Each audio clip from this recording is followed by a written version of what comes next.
Good evening, my name's James Browning and you have found the right buttons, 843, which gets you Poker Night Live, the best place to learn poker on the TV. Why? Because we show you all the cards. We give you all the commentary. You can email us, text us, phone us, shout loud enough we'll even answer that.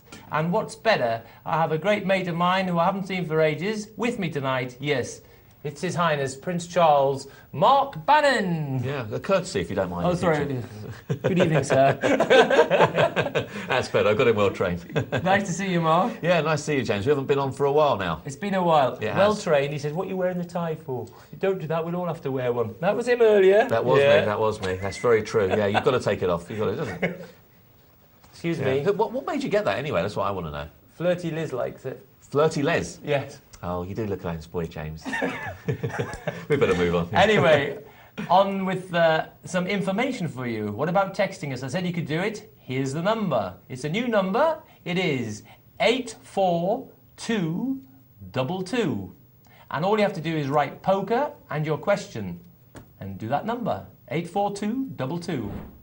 Or it's the same email, so we don't have to scratch our memory cells too much. It's poker@pokernightlive.co.uk. Or check us out on the website sometime. Not when the show's on. Watch us instead. It's www.pokernightlive.co.uk. And you can click forum there, or if you haven't got a TV, click watch TV. It works well these days. Yeah, so let's have a look around the tables. Should we do that, James? Yes, Mark, you lead us. Yeah, let's have a royal way. Okay, well, let's have a look. Table number 1 is a sit-and-go tournament. This is, well, we've lost a couple of players by the looks of it, and about to lose one more, I think. Yes, we are. So down to 6 on that particular table, so that one is quite well underway there. Big blinds on that one. So let's move on to our next table. This one is a $20 sit-and-go. This is a tournament table. This one has just kicked off. Blinds are in the first level, so a long way to go in that one. Table 3 is going to be a cash game. This particular cash game is a 25-cent, 50-cent cash game. Minimum buy-in $5, maximum buy-in $50, or anything in between. We can see Cat Attack there with a nice healthy stack, $119, which suggests that he's earned himself at least one buy-in. In other words, he's got $67 profit or thereabouts. And our final table is a multi-table tournament. This is a $10 buy-in, and this particular one was 100 runners, so quite a lot of players in this one. And the nice thing about it is first prize gets a total, well, gets a grand prize of $300. So still a long way to go in that one. Blinds are 15:30 early on. Thanks very much, Mark. Right, so where shall we go first? I'll tell you what. Let's go to the green. The green? Yes. Oh. The round window. There we have the green. It's multi-table tournament. 100 runners. They're spread round 13 tables. The blinds will rise every 12 minutes. And there are 10 prizes. And as Mark so correctly said, first prize tonight is 300. A carpet, as they say in the trade. What's that? 500's a monkey and 300's a carpet. You get all the phrases here, don't worry, it's not just the technical stuff. So we can see one or two of our regulars there. We can see Loomis, who has increased his stack somewhat. So everyone starting on this table started off with 1,500 in chips, and they paid $10 for the privilege, 1,500 chips, and it's a last man standing event. Only, I think, 10 places get paid, so it means that if you don't come in the first 10, you're not going to get any money. So 100 players started this one. They started off 1,500, and it's a knockout tournament. As you, if you don't gain any chips and you lose them all, you're out of the tournament. No rebuys. And I want to be backing Loomis to be playing more hands than everyone else at this table. What about you? I don't know everyone else. It's very hard. He does like to play. That's for sure. Oops, but I hope he doesn't like to play now because Triple there has got the ladies under the gun and made it 100. Well, I don't mind if he plays now so much.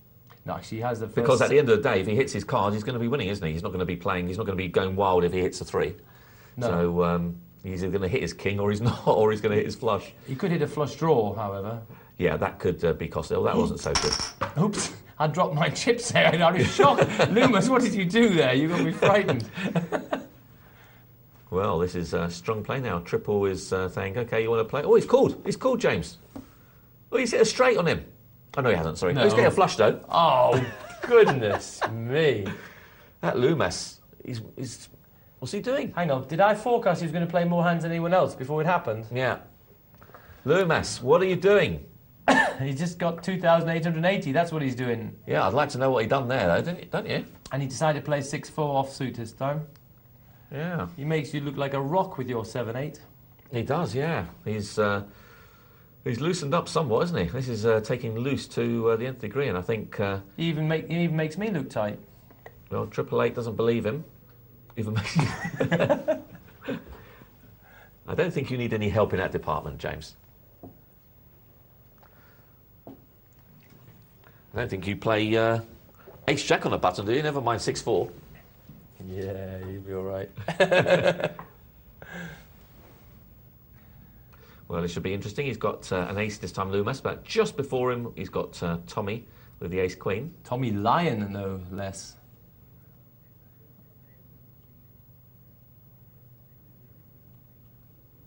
I think it was a ferocious bet from Tommy Lyon. And up to the King of Ying. Contemplating his Kojak. I would contemplate it and chuck it away, I think. Okay, well, that's our first little visit to the MTT. We'll be taking return visits to that throughout the night. So let's now zip across, Mark, to a $20 sit and go.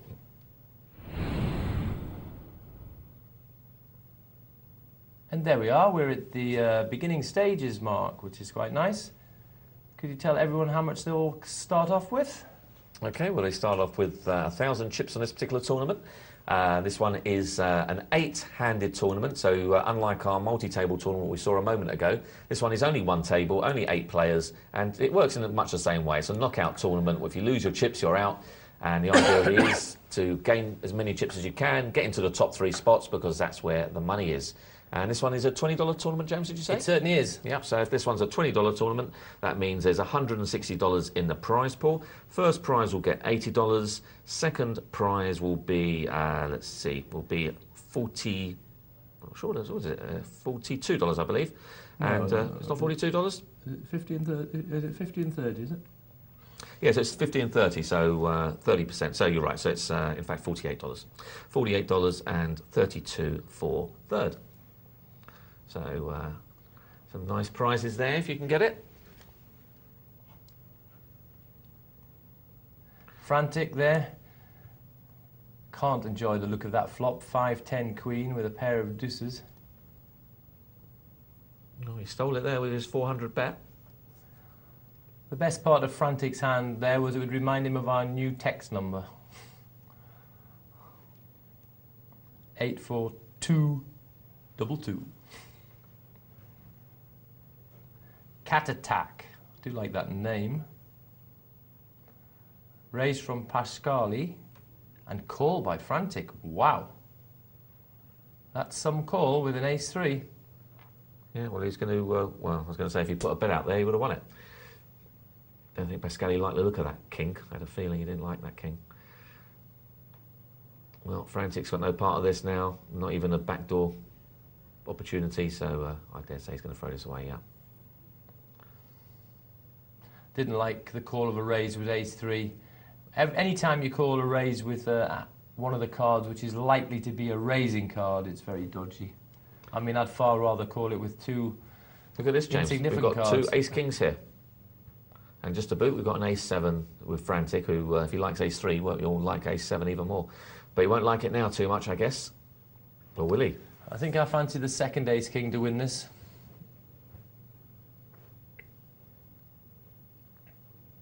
Well, no one's going to get involved with those hands. So we've got ace-king against ace-king. Facelift with the decision. It is tournament on the line if he calls.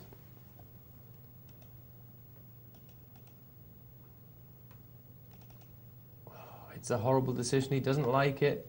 And I think... Oh, he's called it. Relieved probably to see ace-king. Yeah, he will be. He definitely will be. And no one's got a club, so they got off lightly on that one. Especially after he saw the flop, he was relieved it was ace-king, that's for sure. Before that, he might have been dreaming of victory. Old lead, nothing. Pair of sevens for triple. Raises to 40. Frantic.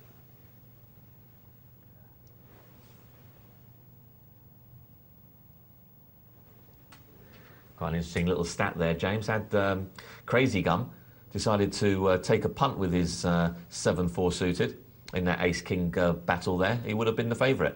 Oh, right. Yes, because the two ace-kings were duplicated, yeah. So they were killing each other's cards. Yeah, so don't tell me that 7-4 isn't a good hand, yeah, when I decide to play it. Well, it's not as good as 7-8, of course, but, you know, it's not that far behind. But you have to have a crystal ball to know that there's two ace-kings out there, unfortunately. And that we don't possess. Cat attack, ace-3 in the cutoff. And he puts in a... He calls the raise, rather. Oh, sorry, he just calls the bet. Beg your pardon, 2040. We sneaked up to 2040 there. Just called the bet. And a flush draw and a straight draw for Monty. That's a powerful hand. 3, 4, 5, 6 and the flush draw. Very nice, isn't it? Very nice indeed, yeah.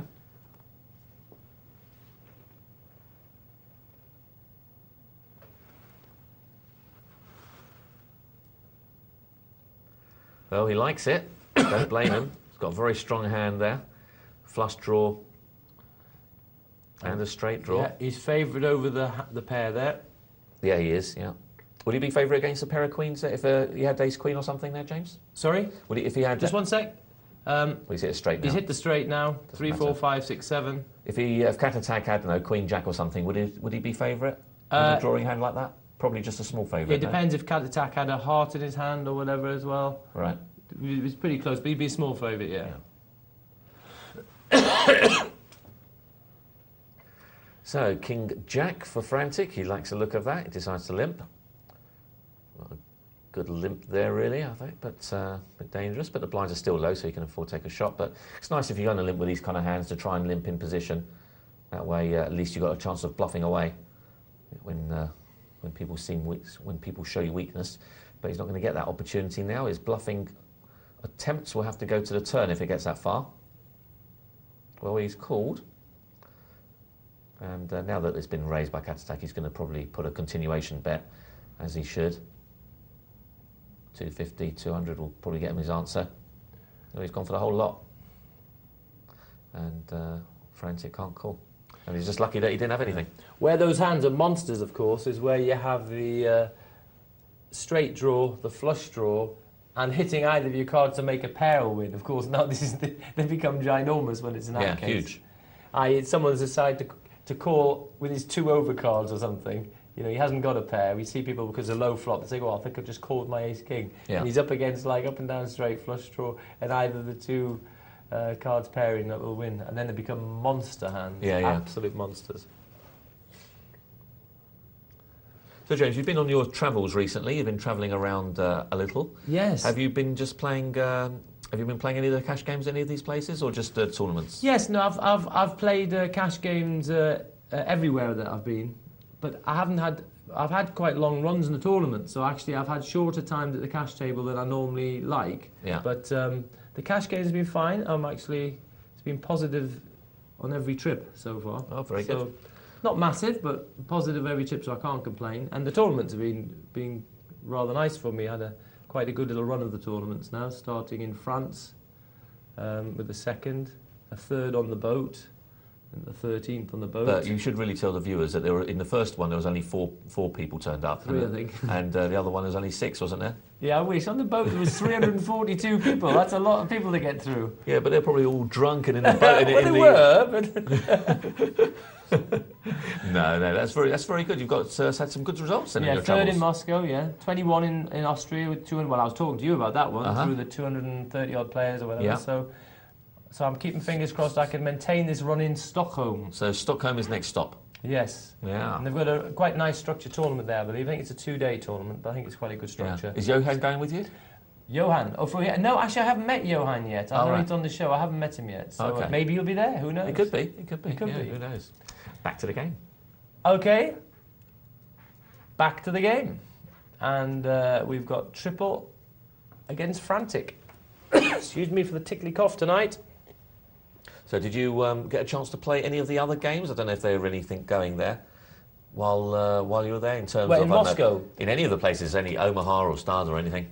In Moscow, funny enough, I'll tell you what I played there. In the cash games, I played I played some limit Hold'em, which I didn't really want to be doing, but it just seemed to be the game which was going there. So I played that. It was actually such a soft game that I'm glad I played it. I mean, I just couldn't believe some of the plays which was going on. Yeah, so, and I'm not regularly a limit player, but I played that. But I quite enjoyed it as it happens. And then I played a no-limit cash game, quite a different contrast.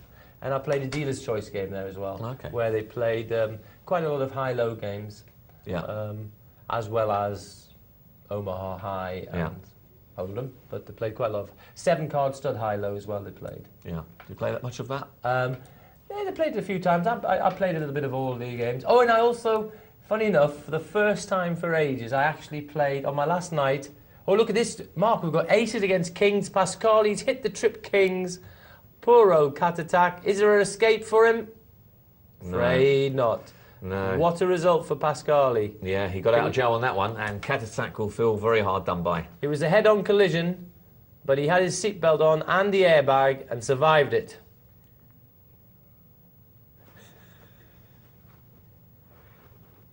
Well, he's found a semi-hand to go all in with at least, but unfortunately he's dominated from old lad who will probably raise it. He's only raised it a small amount, which is surprising. Well, I thought we would try and squeeze anyone else out. There's no point trying to knock out a player here at this point. No point just... this is a time where you want to try and accumulate chips. 7 Jack Deuce, all hearts. Yeah, well, could be a split pot possibly. If another heart drops. And it doesn't. So the ace will play Jackson 5s with an ace. Beats Jackson 5s with a queen. Yes, on my last night in Moscow, funny enough, the hotel I was in, I couldn't get a night. I couldn't Sorry, stay. James, I've got to interrupt. There's another big hand here. Okay. Facelift. He's got the 7-8 offsuit. What are you laughing at? I'm being serious. Sorry, I know, I thought you are, yes. Oh, dear. Now, the only problem is Frantic's thrown away a couple The of his only problem blockers. is, I was going to say that, 6-9's gone. What a disaster for the 7-8. Yeah, but this 7-8 has a way of finding its way through. Let's see if Facelift believes that. Doesn't. These players, they never learn, do they? No, because he hasn't heard you for a while. He's just forgotten. Yeah, possibly.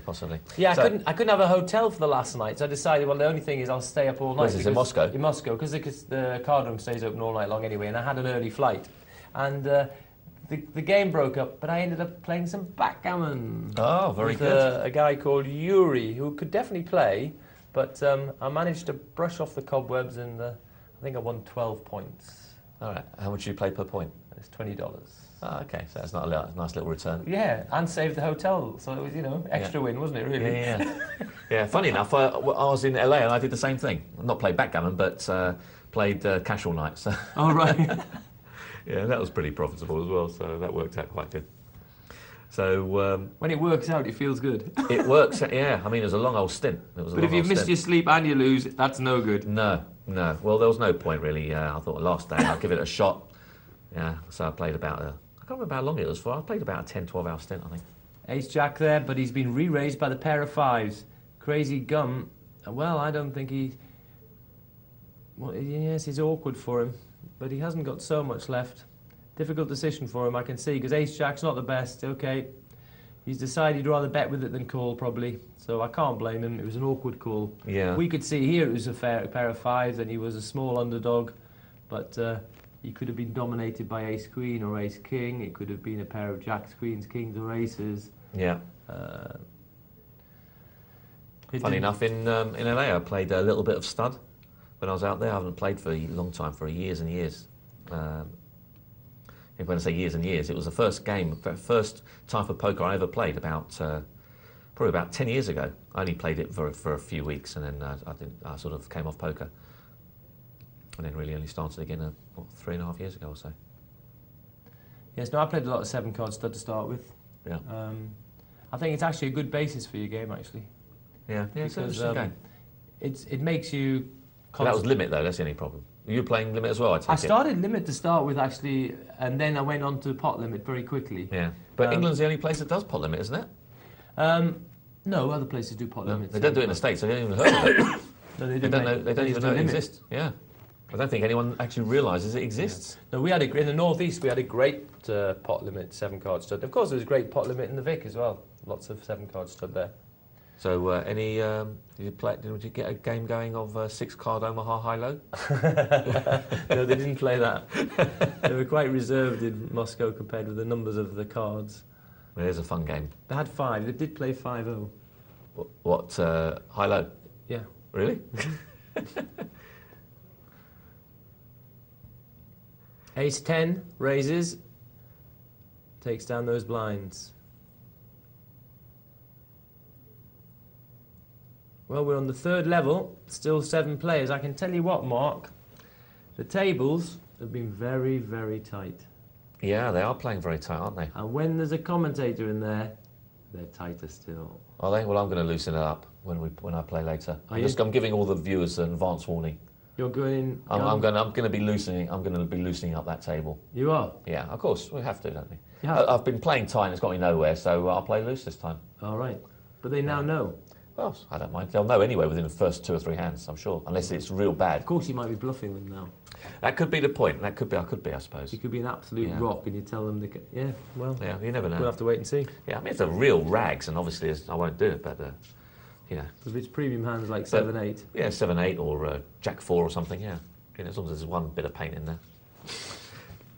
Not much paint in the 7-8, but there you go. Raise from Frantic. Oh, and look at this. A7 against A7. He's like a raising machine, isn't he? Facelift's A7 proved to be the winner because of the power of his bet.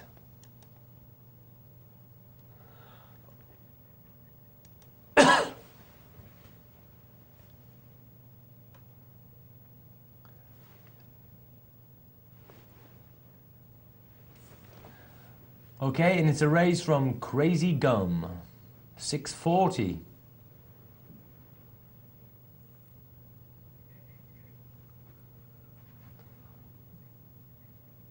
Okay, let's have a little look. We've got an email come in from one of our regulars. And it's from, we're just watching him before, Lumas. Sam, of course, better known as Lumas. Hi guys, Lumas here. I had just had aces cracked 3 times in 20 minutes in a 19k guaranteed tournament where I was going well. Oh, that's brutal.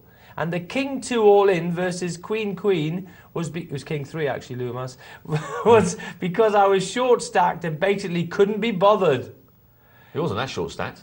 P.S. Did you enjoy my play last night, James? Laugh out loud. Lumas, I always enjoy your play because it keeps us on our toes.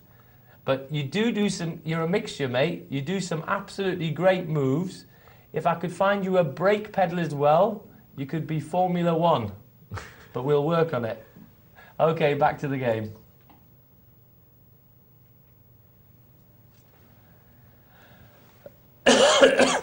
I do actually love watching Lumas. He's a bit of a player, isn't he? Yeah, but he has some great moves, to tell the truth. He does some. He has some great moves. He finds ways to take people off pots quite dramatically. But as I said, he's got an accelerator. If he could find the brake pedal, wow. And it's a raise from Old Lad. Oh no, it's not. I beg your pardon. From Facelift. Sorry, Facelift. An Old Lad called it. Do you like the call there, James, with Ace Jack, or do you prefer a re-raise from someone doing it from the cut-off? Well, if he re-raises, he knows the rest of Facelift's money's going in. Not It's basically, well, more or less, yes. Any raise, Facelift calls, he's going to put the rest of his in. That's a problem. Well, he's bet 160 out of 800. Yes, but if Old Lad re-raises... You can't throw away for 645? Well, no, I'm just saying, if Facelift... Well, how much is Old Lad going to re-raise? He's going to have to re-raise... Basically, he's re-raising 645 is what I'm saying. Yeah, that's the raise. Well, I'm not sure that I want to be doing that in this stage of the tournament with an Ace-Jack. I think I've got a better spot for my money. Oh, look, he's hit his miracle, Facelift. I think this is Facelift's tournament. We've seen him get away with a few things, and now he's hitting cards as well. Well, he can... Old Lad can still win this with an ace or a 10. Right. And he doesn't hit. Well, I'll tell you now what I will say is that if old lad was prepared to try and steal there and then just put his other chips in as well, he should then have just re-raised ploink all in and bashed him out of it. Yeah. Because the way he did that was half-hearted, and he'd have had a lot more clout for his money with one healthy re-raise than what we witnessed there. Yeah. So that's what I will say. He was so if he was half-hearted, prepared to do that, he's taken the wrong option. And he should have just taken that initial option and done the re-raise straight away. So I will certainly say that, Mark. Yeah. Would you agree? Yeah, pretty much. Yeah. I think you've got to make a decision on how you're going to play, and I think he fluffed about with it a little bit. One good bet is worth more than two small ones. Yeah. Yeah, very true. Okay, Frantic, ace-9, hasn't connected, but he bets 160 into a 200 pot.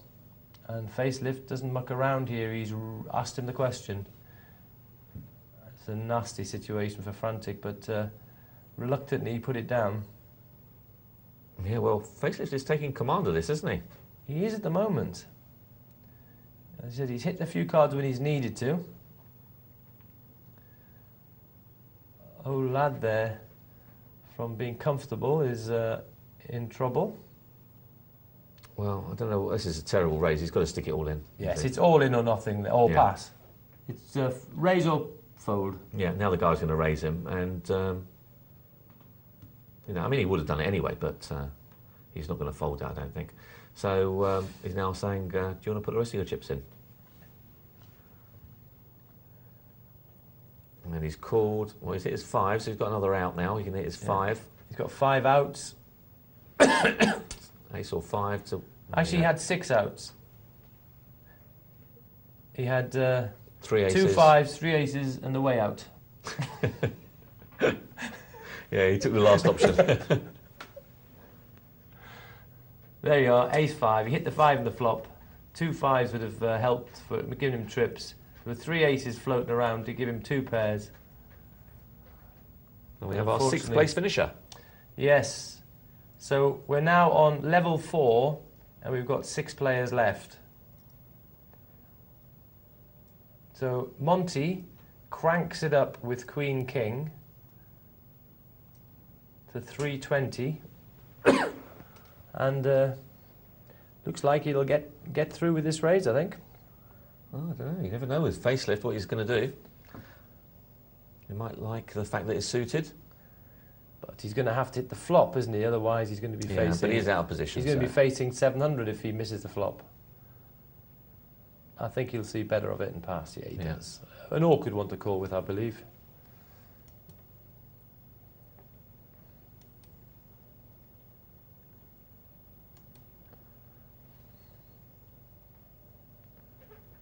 Well, not much of a hand here. Although Triple Eight has made it ace with the ace 4, has made it 320. And that's enough to take that one down. So he increases, buys himself another round. Well, we've got a mishmash of hand holdings here, James.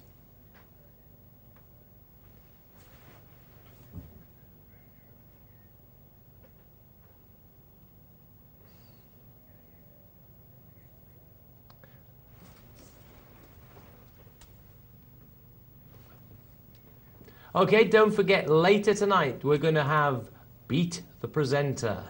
And tonight you will have the difficult task of beating a man who's capable of playing with really weird cards. Yes, it's Prince Charles himself, Mark Banin. He has eyes which see beauty in strange cards. So be careful. Yeah, very strange cards. And they're going to be even stranger tonight, I can tell you.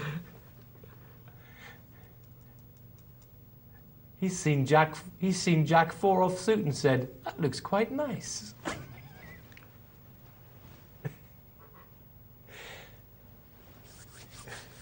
Now, can you please send some emails in? Because I'm not normally the presenter in this chair, and I need to have practice reading the emails. They don't, please, James, they're not going to do it. No, send me some emails. I need the practice. I'll tell you why. Off. I'll tell you why they're not going to do it. Because they think you're a newsreader with that tie. All right, let's hear this. Yeah, it's a tie. It's putting them off. Good evening, and welcome to News at 10. How's that? Lose the tie, James. Lose the tie. No. But Liz likes it. Looks far Look, too... Joe likes it in the gallery, and if Joe likes it, that overpowers you by a long way. What are all these guys that like your tie? Joe, Les, I mean, what's going on?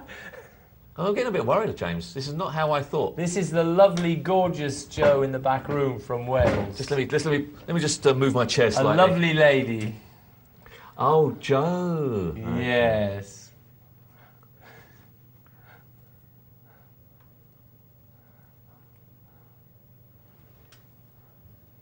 Oh goodness, yes, I've just realised I could be in trouble with Flirty Liz.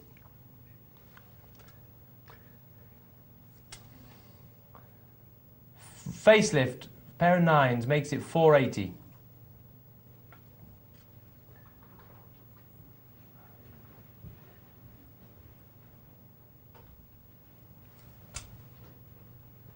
Queen 5, no thanks, I would imagine.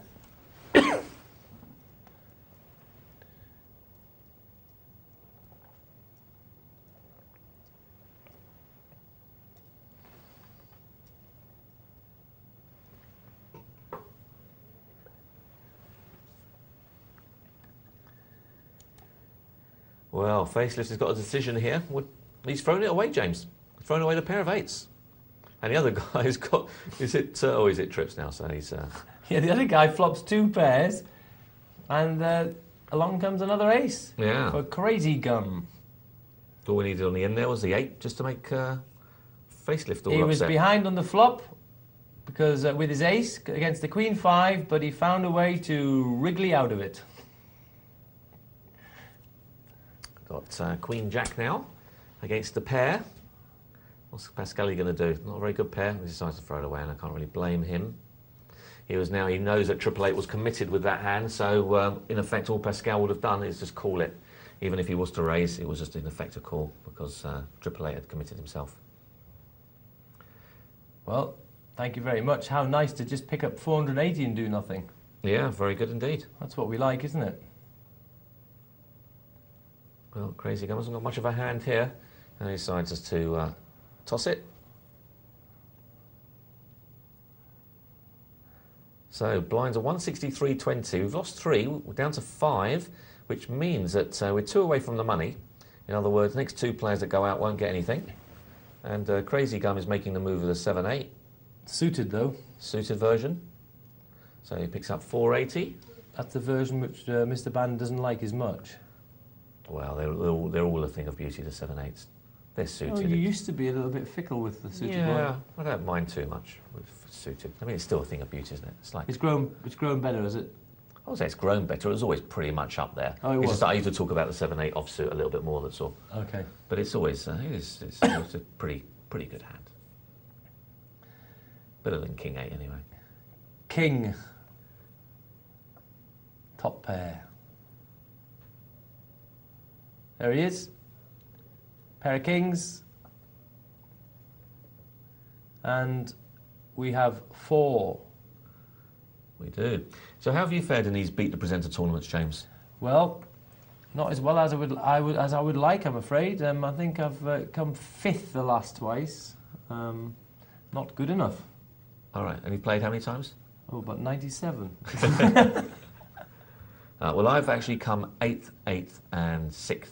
Oh, so you're improving? I'm improving. I've got in that order as well. So I heard it was 8th, 8th, and 7th. No, 6th. Yeah, there was 2 people out before me. I'm pleased to say. Don't knock it. No, no. You'll be 4th this time. That's a big leap. It is a big leap. We've got to leap. We've got to leap. Can you get some money instead? Can you leap to 3rd? No, I'll have to start using someone else's account now. I think I've run out of money.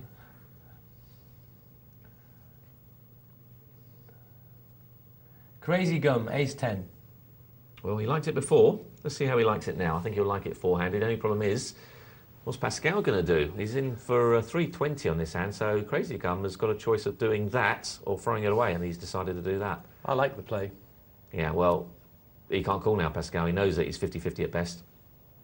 Good play. So, yeah, it was the only play, really, wasn't it? There's no option. He couldn't raise or anything. But he's picked up a poor hand in the big blind. Facelift, funny size bet there, 640. He hasn't got so much. All right, triple. Well, he's there now, so he's no more Well, he's worries got an for extra couple of outs there. Extra 3 outs. In fact, he's picked up even more now. He's picked up a straight. loads. Straight draw. He's got everything. 4, 5, 6, 7, 8. He could have won with a 4, a 5, a 7, a 6, or an ace. There was tons going for him, wasn't there? End up with a lot of outs. You just repeat those outs there. Yeah, you could have had. He had 3 4s, because that would have given 2 pairs, which would counterfeited the 2s, wouldn't it? Yeah. He could have had, as you said, a 5. You could have had a 6, an ace, or a 7. Wow. Yeah, well, very interesting, isn't it? A lot of cards in that. Those are always interesting hands where suddenly a pair gets counterfeited, because it just sort of tends to spring up there. In fact, sometimes it happens so quickly that the person doesn't quite know why they've lost. Yeah. What's happened? I had Well, King Queen with versus 9-5. Can't really call this. And Pascal says, I'm in the money now, so now it's my turn to start pushing some of these chips around. Doesn't want to do it with that hand, though. And Crazy Gun, that's probably good enough for him. It is. And will he fold for the extra, what is it, 530? I think he's probably going to. 530, he's getting 4-1, but it is a horrible, nasty little hand, 3-4. Maybe if he had Jack-2 or something, he might call, but I don't blame him folding that. Close call, though, 4-1. You're not generally going to be 4-1. If it was a cash game, obviously it's an immediate call, because you're not going to be 4-1 behind. Very unlikely, anyway. So it's 7-8. Takes home another one. Courtesy of the big blind. And Crazy Gum, he's got a pair. We know what he's going to do. He's going to stick it all in, and Facelift this time will call him, I'm sure. Yeah, he's not going to throw an ace away. And, well, he's got trip 6s, but Facelift has an up and down straight draw. He needs a 9 or a 4 to make him his straight, and it doesn't come. So Crazy Gum doubles up.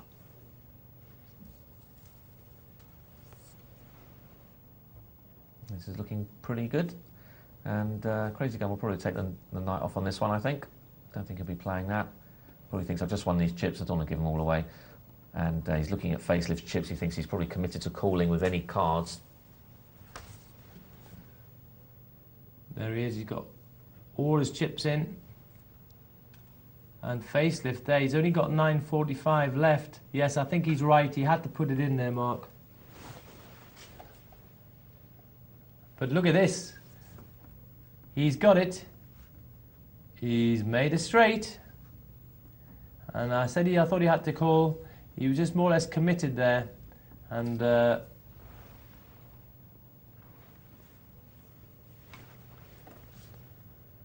Crazy Gums attacked again. King 9 suited.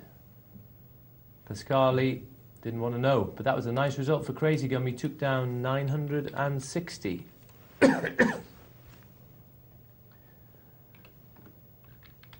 And it's a battle here. Ace 9 against Ace 10. Flops 7. Oh dear, this looks bad for the 9. And it is bad for the 9 because the top hand is Ace 10 Jack 7 6. So Facelift knocks out Pascali. There we go. It's a 5-card poker hand. Ace 10, Ace Jack 10 7 6. So Facelift and Crazy Gum face up for the final showdown. Crazy Gum levels it up a bit, 3,000 to 5,000 approximately. Decides not to play that time.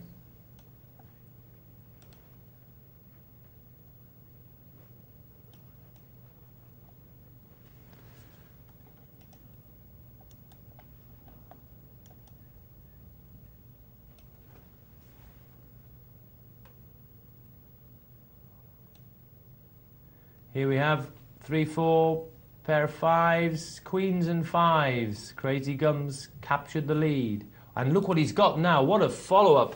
A pair of queens. He just whacks it all in. King 6 is going to have to call, I'm sure. He's got an overcard. He's got it. He's hit the king. First card out the pack. Super. Oh, and another one. Well, he's hit a house. This is unbelievable. Full house kings. Kings and 6s. What a result. King 6 against a pair of queens. He made it look easy. The lead has changed again. There it came out. King 6 Jack. What a dream on the Turner house. Oh, look, he's got it again, king 6. He didn't throw it back in. He's And a king on the turn again. no house this time. He's a king 6 specialist. Yeah. It's a lot better than king 8. Yeah, I know someone that loves to play king 6. I wonder if it's him. Well done, Facelift. Yeah. Well done, Crazy Gum, because I thought that was a really entertaining single table tournament there. Lots of action, lots of thrills and spills. Well, James, but I think you've been getting it wrong. You know, you've been playing king 8 all the time. And that's where you've been going wrong. You should have been king 6. I've got it. Yeah. I've seen it with my own eyes. Maybe those boys in the back, you never know. They might run, a gay parry video again. That'll be nice, just to remind us. Okay, Paris.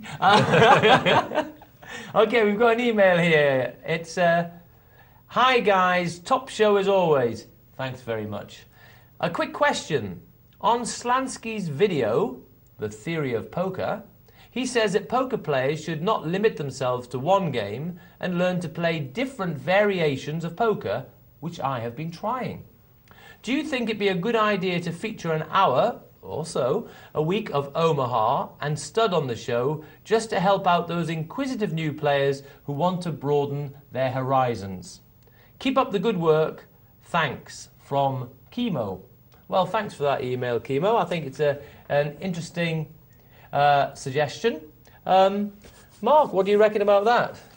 Well, would you like to see some Omaha and 7-card stud on the show? Yeah, I mean, I quite like the idea of showing these different games and showing Omaha and stud and showing variations of games. The only problem is, Omaha and studs, especially Omaha, is quite a difficult game to commentate on. You would find it difficult because, of course, in an Omaha hand, you are talking about 6 hands in one. The combinations of cards can make 6 hands, and if you've got 4 players out there, that means you're talking about a combination of potentially 24 hands that you've got to commentate on in 5-6 seconds, which could be hard. It would certainly keep us awake. Yeah, that's for sure. Yeah. No, actually, yeah. It'd be good fun. Personally, I would like it. Actually, I think I'd love to have a little bit of that, and I'm not meant to say there is a possibility. Okay, back to the game. Okay, a little bit of a change here. A refresher here. We'll have a cash game, and it's it's $51 cash. Look who we've got at 9 o'clock. Look who we have at 9 o'clock, James. Oh, Loomis! Sam the man. And we don't know what he started with. You can start with a maximum of 100 in this one, of course, or a minimum of 10. Yeah, he's a non-believer. He's assiduous. And Loomis has just hit the straight, so he's going to be very pleased about that. I've got to give you the current information. He wants to be called assiduous. Assiduous? Not assiduous. Assiduous, he is. No, he's not. But he spelled it wrong. He's told us what he is. He's assiduous. Why didn't he spell it correctly? Because it's one of these clever spellings, you just have to know how to pronounce it. But it's assiduous. Assiduous. You'll really upset him, I'm telling you. He's contacted us. Has he? Yeah. Oh. What about if we just shorten his name and just call him the abbreviation version? You won't like me called an ass. Well, Snappet's doing well here. He's got 217 bucks in front of him. Very impressive. Can only sit down here. I presume. Yeah, well, this is a cash game. You can only sit down with a maximum of $100 for those viewers at home that aren't familiar with this. So you can sit down with a maximum of 100, and if you see players that have got more than 100, then it means they've generally had to carve it out of the rest of the players on the table. So Snappet has got himself to the dizzy heights of 217. He's got himself, he's doubled his money, more than doubled his money, so he's looking pretty healthy. Tragic Trev's looking pretty good too, as is Boyce, as is Bill Will. Of course, we're not sure what the others would have started on, but on the assumption they all started on 100, those guys that I've just mentioned are doing particularly well at this stage. So, well done, boys. Yes, this looks like that has the makings of a really good game, actually. Yeah, some interesting players on there, quite a mixture of different styles. We've got a flush draw there for Bill Wheel, because he has the 8 of diamonds in his hand. He won't be too comfortable with that, though, will he, with 8 of diamonds? He won't exactly know where he is. Loomis pops in 2, called by ace with a lower kicker. Bill Wheel, of course, got the pair, and he's got that diamond. The pair took him along there. He thought, I might hit trips, I might hit two pair, and you never know my diamond might win. And no one pressured him. No, that was a little bit too small from Loomis, wasn't it? I think. Yeah. So you needed to make him pay for his draw. There's Loomis back in again. Yeah. This time Craven decided to call with the Ace Jack. So we've got not going to be. Well, we've got the King Jack suited as well. That's in there. So Tragic Trev, another regular. Sing. And the rest are all just rags. So could see some pictures on this board, but no, it comes all low cards still. 7-6-3. Well, did Snap it have 6-3? Continuation bet for Loomis, and he takes it down. He realises that's the kind of flop that would have missed most people. I've got the lead in the betting. Let's push it through. And he bullied out the ace with a better kicker. Yeah, nice play by Loomis. Craven just calls with King 10, early position. Just a call from ace 5 on the button. Bit strange. Well, Loomis has limped, hasn't he? Yes, so that made other people wary, maybe. Yeah. So he's putting a little feeler back there, see if anyone's got any of that, and he's been answered. Yes, I have got some of that. I've got the top pair on the board, says Craven. And there's no better way of expressing it than betting 5. Have you got it? Got it. Well, those 7s have been passed down one notch. So snap it with a pair of 3s, and he's just limped in. I don't know why he's limped in with a pair of 3s there. I think I would have liked a little raise. Find out where he stands against the early position limper, and the early position limper has only been it's now gone out. Limped in with King 3, James. King 3 suited, I think it was. There's Loomis with the powerful 10-3. Oh, he's just been... on the river. Yeah, he's been done on the river there. By Assidious with his lucky 7s. And he's decided... And Loomis pays him off. Yeah, he thought his top pair was good. You see, now that's where I have to worry about Loomis here. He's calling there, he's got top pair, but his kicker's bad. So there's too many cards out there which could cause him a problem. There could be a straight out there, 6, 7, 8, 9, 10. Someone could have a 10 with a higher kicker, not difficult. Someone could have had 2 pair, even 6s and 7s. They could have had the 6 hit the 7, quite likely sort of hand. They could have clicked trips. There's too many cards out there, and in the end, I don't think he can justify calling the 5 on the end. Right. I don't know how you feel on that. So even what odds would he need to call the 5? He had 6 to 1.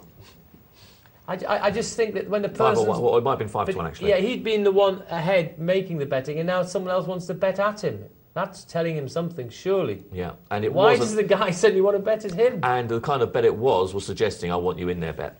Yeah, he is Lomas again. His kicker, he's again with a lower kicker, King 5, and his opponent had the King Queen. Yeah. And he did make, and now he's down to 32. Yeah, I think the thing with Loomis' call there, just going back to that particular one for the moment, is that the guy only bet 5 into a 20, let's say it was a 25 pot, or 20 pot. Actually, no, it was a 20 pot that he bet 5 and it built itself up to 30. So you've got to say, well, why is he only betting 25% of the pot? Is he trying for a cheap steal, or is he really just trying to value bet this? And it smells more. If the guy wanted to push him off the hand on the bluff, he's likely to make it 15 or 20, isn't he? He's not going to do it with a 5. I just think the 10-3, difficult to call it, really. Yeah. I couldn't call it. Yeah. Okay. So don't forget our contact details. We'd love you to text us or email us. Our text is the new text number, which is 84222. Just put in the word poker and your question. And if you want to use the old-fashioned method of an email, it's the old-fashioned email address, which is poker@pokernightlive.co.uk. And don't forget, you can have a look at our website as well, which is www.pokernightlive.co.uk.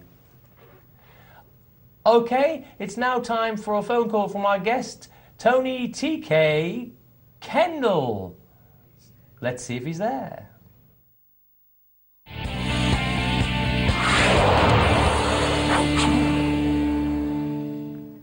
Right, it's now time. We've got a phone in with TK, Tony Kendall. Let's see if he's there on the line. Tony, are you there? Good evening, John. How are you? Is that John, Malcolm, Mark? It's James. James, how are you, James?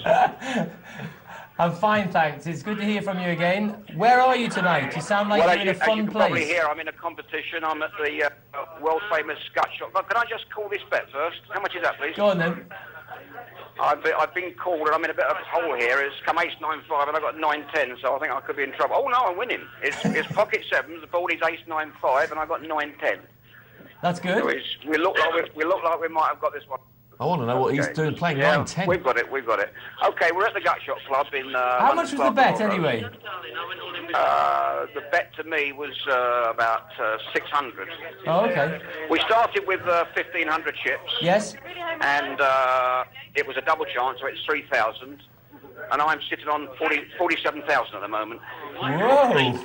Well, just under 47,000. That sounds very healthy. And knowing the way you... Let me recheck that. Knowing the way you play, TK, you must have a lot of aces. Did I say 47,000? You did. 5,100. But All right, then, man, you were close. I'm on the way, yeah. Yeah, it's a satellite for the Paddy Power Irish Open. It's a media event. There's all sorts of people here. There's Texas Johnny Houston's here. Barney Boatman, the junior of the Hendon Mob. And Catman. All sorts of personalities from the world of media. How much is that entry worth? €3,200. Not too shabby to win that one. Well, it's a free roll, so yeah, it's pretty tidy, and there's quite intense competition. I have a young lady to my left who's been bullying the table, something shocking. She's hit quads twice. She had quad aces with a 10 kicker, and the 10 came just to sort of rub it in. So yes, we're having a good time. It sounds like fun. And where have you been prior to this? Anywhere nice? I went to the Vic over the weekend for the European Classics. Of course, that was the main event, wasn't it? That's right. I lasted almost 2 levels. I played very impressively. So there was not too much to talk about in my game, I'm afraid. But you got a lot of good cards. I got a lot of good cards, but I didn't win with them. And I've just had my big blind stolen by a gentleman from Poker Zone. Can you believe that? I think that was chip dumping. Oh, which one was it, please? It was, I can't remember his name now. It's... Nick? Yes. How about that? Yeah, Nick is a thief. It's Jim. Who's Oh, it's just Jim, stolen is it? my big blind. All right. Hey, can you believe that? And I had an ace. Right, going back to the big one at the Vic. Yep. Well, there was quite a bit of controversy at the Vic, as you know. They did not advertise the clock. They advertised the clock for every event except the main event. Right. And there was no prior knowledge of what the clock was, but it was assumed it would be an hour. In the event, it started off at 2 45-minute levels. Wow. And so, one had to adjust one's play to play a little quicker. It's an unusual speed for a main event at the Vic. Very, very unusual. And then when they came back on day 2 proper, the clock had increased to an hour. And then from there it increased to 90 minutes. Was it something to do with British summertime? Yeah, then they omitted a level. Then they reduced the clock back to 60 minutes, then back to 45. then they went back up to an hour. So it was a rather strange affair. And, Tony. It upset a few people, to be honest with you. I don't think it'll ever catch on. I don't think it'll ever catch on. I think we'll have set levels in future. What about you? I'm getting in trouble with a dealer now. You're absolutely right, James. You're absolutely right. I've just called what I thought was my small blind, and it turns out there's been a raise and a re-raise. So I could have folded. I've got myself in trouble here. Oh no. You win it. Sorry, your position. Nobody will do the race line. They'll never believe what hand you've got. Well, we've got a problem now because I'm moving all in. Right, we've got a problem. We'll have to hear what happens later because we're coming to the end of this little call. But we'll speak to you again a little bit later. Take care, James. All the best. Thank you. Okay, well that's Tony right in the middle of a hand there, Mark. Yeah, he's been playing a lot. I think it's difficult to do that. Okay, it's time for a little break now, and we'll hope to speak to Tony later on.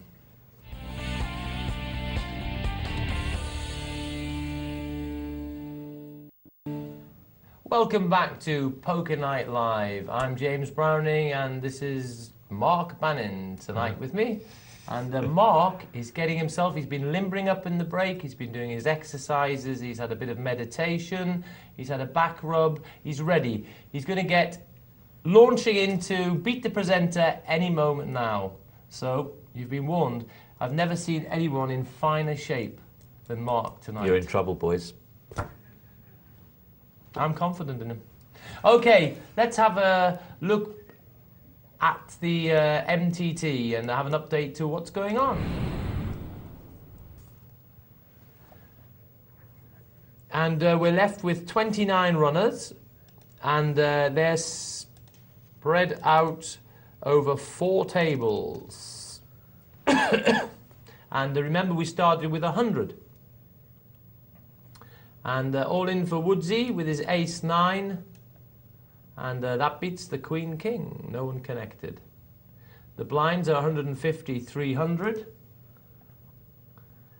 We've got a raise from Pustash with King-10 suited, made it 600.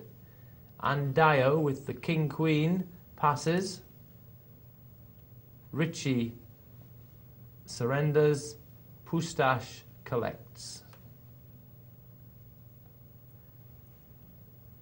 And Pustash there with Kojak under the gun.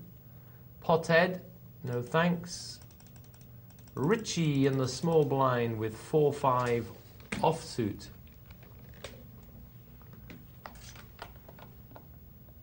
And no one is connected with the flop. So Folly checks and Pustash bets, and the money goes to the better. He did actually have the better hand as well, but he confirmed his victory by taking the chips down without any further cards coming. Best way to do it. Jamati. Andio, or Andio, with his pair of 6s. And Dio sounds a bit more exciting, I think. 4 Queen 9.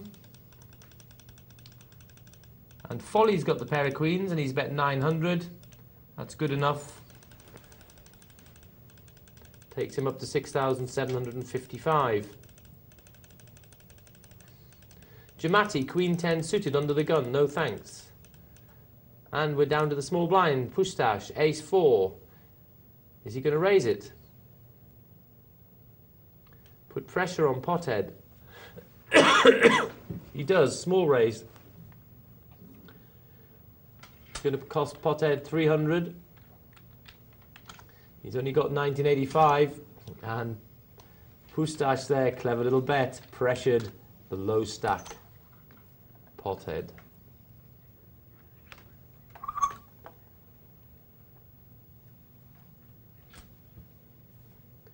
Okay, that MTT seems to be going along fine. And we're just going to have a little look across here. Mark, are you having any joy entering the competition? Yeah, I've just managed to get in. Okay. So, yeah, we're underway. Are you sitting comfortably? I'm sitting very comfortably. Well, very let comfortably. us begin. Let's begin, absolutely.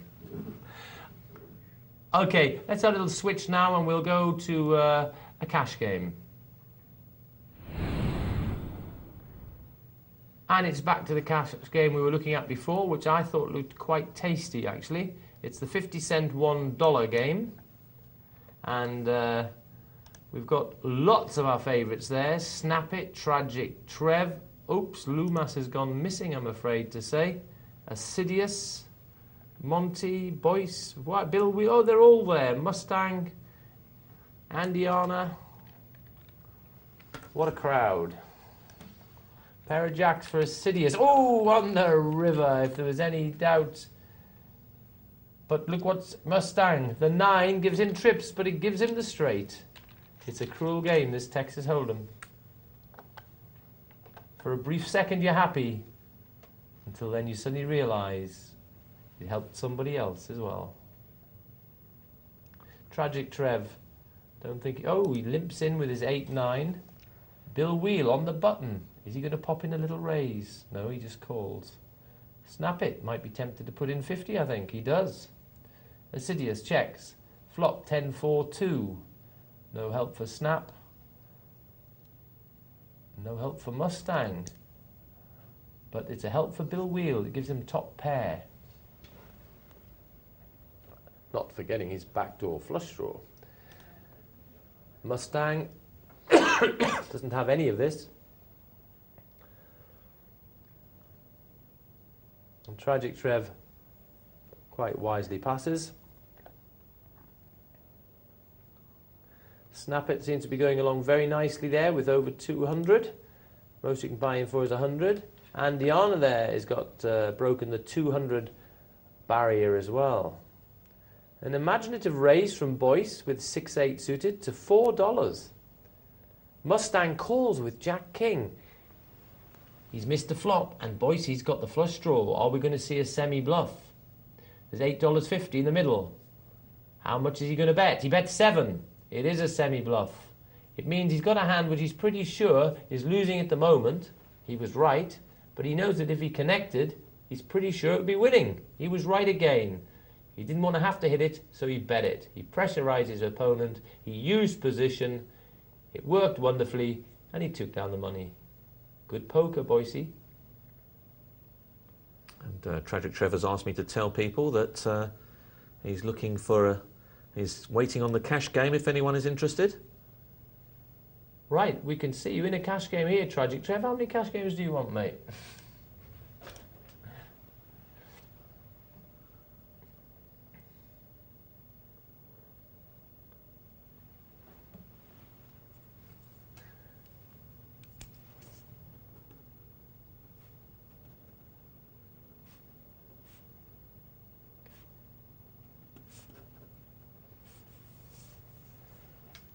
You can tell Trevor.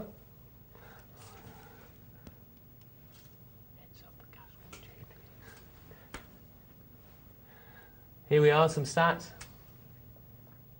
All right, there nearly were some stats. We will attempt to get them back to you as soon as possible. Mustang's got the flush draw and a pair. Tasty hand. Snap It has got a better pair of 10s. And Monty, not much good, but he's got a 9 for a straight. Mustang bets. He's got a pair and a flush draw, strong hand. Oh, and even stronger now. And the problem is, Snap It won't necessarily believe that the 7s help Mustang, because he can't imagine the sort of hand he's got. Oh, and Mustang's made it look like he's trying to steal it. He's gone all in for 35. It's quite a clever bet, actually. It's a sort of bet he could have just done with a flush draw, but Snap It didn't fall for it. But Mustang obviously took down the pot for what was there. Assidious, not very much there. Mustang, poor hand. Andy, oh my goodness, Mustang calls with 4 jack. He must have been to the MB school of poker. Beauty is in the eye of the beholder. Andiana, ace 5. He's got the middle pair, but that's good enough.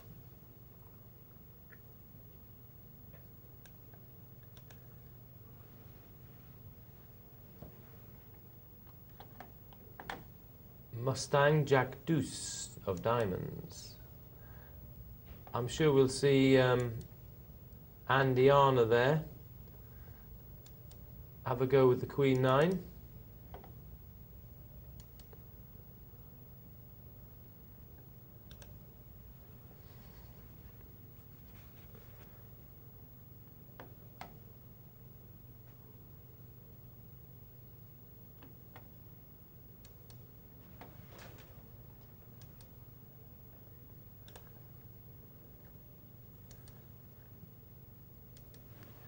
Okay, what have we got?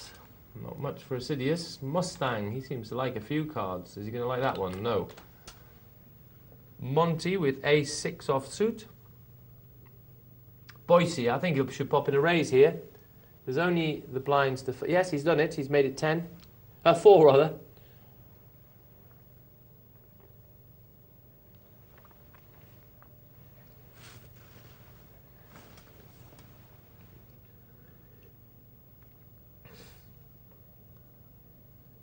Mustang 5-3 offsuit.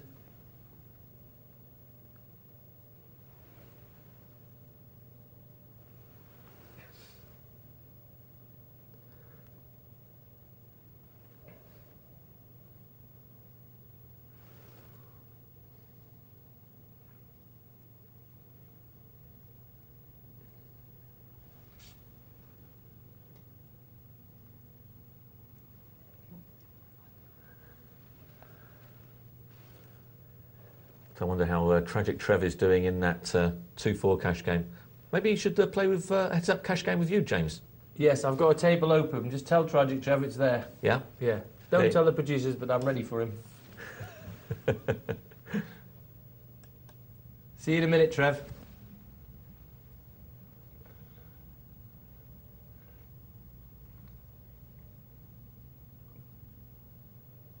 Boise. He's asking you where, James. I think he wants to take you on.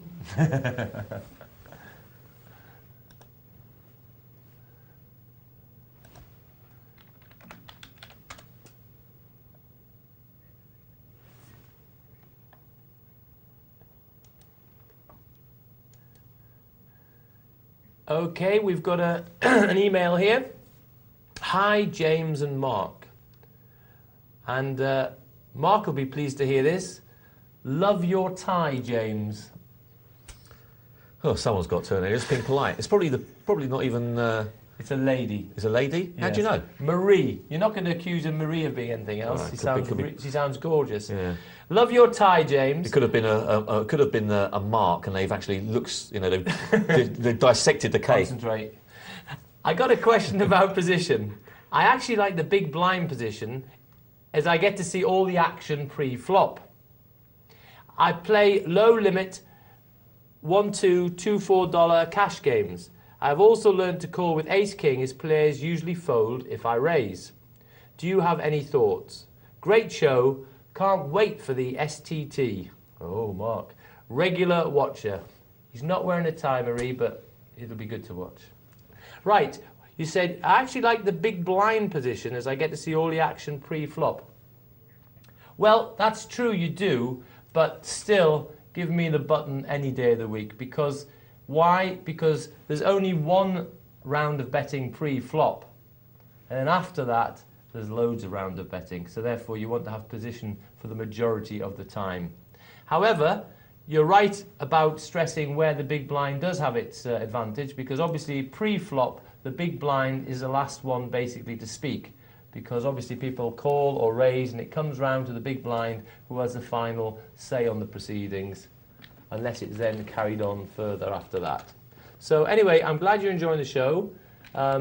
Sit patiently, and I hope you enjoy that STT. And thanks for the comment about the tie, even if it's only to niggle Mark.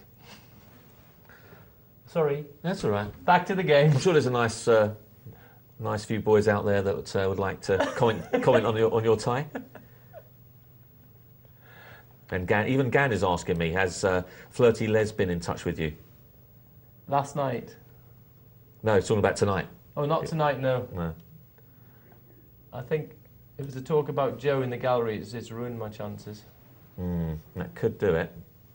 Okay, what we got on the flop? Ace, Queen, 8, 5. Bill Wheel with Cowboys. King Kong. Pair of Kings. Boise with an up and down straight. 5, 6, 7, 8. He needs a 4 or a 9. There's $47.50 in the pot. How much will Bill bet? He's bet 15. Well, he's actually giving his opponent 4 to 1, just over 4 to 1. And he's given him he's priced him in it. And look at that, he's made the straight, and now if Boise gets paid anything, he had value. Because he was just over 4 to 1 to hit it, about 9 to 2 to hit it, but if he gets paid anything, it was a wonderful deal for him. And is Bill going to pay him off? He doesn't pay him off. But he's took down the pot, and if anything, I think that was an underbet by Bill Wheel on the turn. He bet $15. He gave Boise over 4 to 1 to hit his straight. If Boise had wanted to get paid, he could have probably bet a little bit less and he would have got paid something. I just think that he should have actually charged Boise a little bit more to hit that straight and given him a far worse a price than he gave him. Never mind, he was unlucky obviously, but that's poker. But let's think about that price of that bet next time, Bill. Just a little bit cheap there. You won't get the bookmakers working to such a fine margin as that. They want to get a a bigger percentage. At the end there, when we're on the turn, we are the bookmakers. We're offering our opponent the wrong price to call. And we know that if, in the long run, the guy keeps on making the call for the wrong price, we know that we, the poker bookmaker, will end up winning, regardless of what happens on the one event.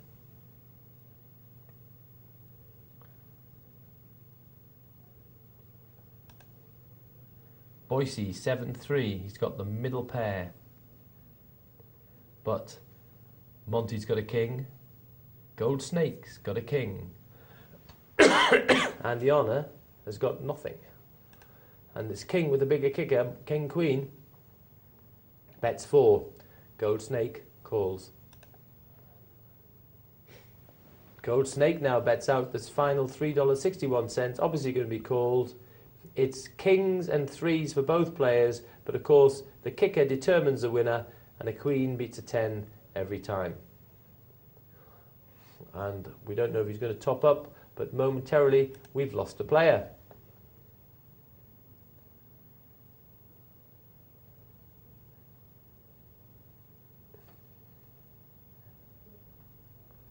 Mustang, big raise there, makes it 8. 8 times a big blind, what a bet. Snap it, pair of 10s. Quite a dilemma there because that's such a big bet. And he is out of position. And I can excuse Snap it from passing that because he just doesn't know where he is. And why does he want to get involved in a guessing game out of position? So I think that's fair enough to pass a pair of 10s there. We can see that he was actually a favourite, but once he called that bet, if he didn't hit a 10, I'm sure there was a high chance of there being either a jack, a queen, a king, or an ace on the flop, and he wouldn't have enjoyed any of those cards because he wouldn't have known where he was. So I think that was a wise decision. Far better to be playing a pot where you've got hold of the reins, you know where you are, you know what you want to do, and that's the way to win at poker. When you've got a clear head and you can understand your own position, and you can be charging other people and asking them the question and give them the chance to make mistakes. Boise, Queen King. He's had a check to him. Ooh, and he normally is quite chirpy, Boise, but he decided just to check back. And that's given Mustang an up and down straight, 8, 9, 10 jack. And Boise checks again. Now a heart's come on there. There's a possible 3 hearts, but it's unlikely that it's runner flush, one would think. Mustang's now trying to steal, trying to pretend that he's actually made the flush or that he's clicked the trip 9s. Perhaps there's enough out there to frighten Boise. He never seemed to be much in love with his pot at any stage. And that's right, it was enough to frighten him. And Mustang sensed that Boise couldn't have liked it, knowing that Boise is someone who normally bets, took advantage of it, bet, and took down the pot. And I think that was good poker opportunism by Mustang. So he read the situation well, had his finger on the pulse, and got rewarded. Well played.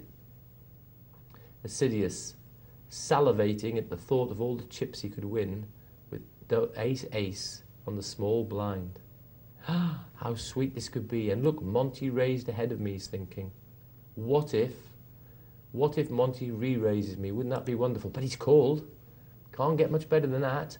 Aces, he's bet 10. There's 15 in the pot. Monty, pair of 8s, there's 2 overcards, and he doesn't have a spade. Doesn't look that pretty to me. Because if he did hit it, oh, but he's called it. My goodness. Well, if he's called that, the 5 won't put him off the next bet. Didn't like the call with the 8s, and now he's 22. Paul McGreal's quack quack.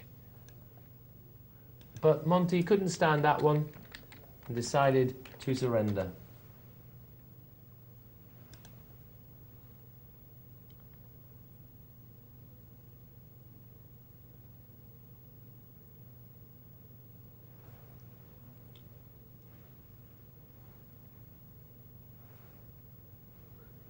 Flop of 5, 8, 6.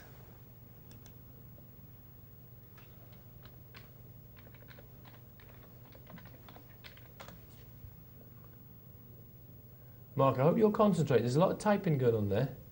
They haven't got you in the chat box world, have they? They have a little bit. They've sucked you in there. They're good at doing that.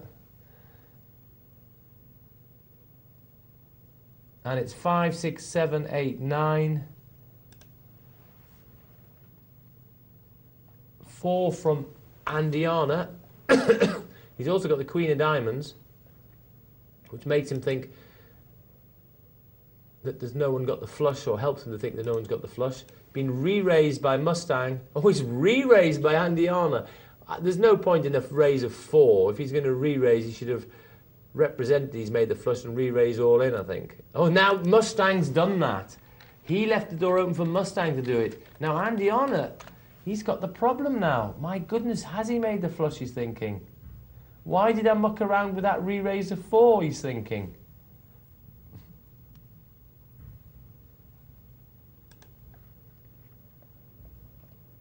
But he wasn't put off.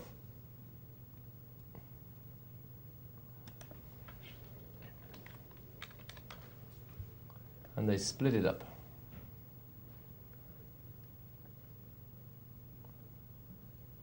Ace Queen bets 4. Boise, UK. Andiana says no. Monty calls Ace 6. Top pair. Checks, and I think this is he's going to be raising. If Boise bets, I think we're going to see a raise from Monty. He's looking for the power of the check raise, I think, here. Hoping for the continuation bet from Boyce.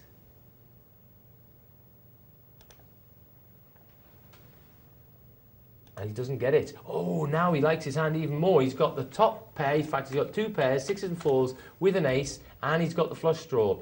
Yes, I thought he'd like that. He bets 10 into an 8 and he just takes it down.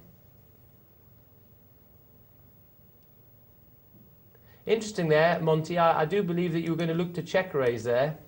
I mean, if you could let us know that, that would be brilliant. I want to know if you were actually thinking of, if you thought your top pair was good enough and you were hoping for a check raise. It'd be fun to know if that was the case. Send us an email or send us a text.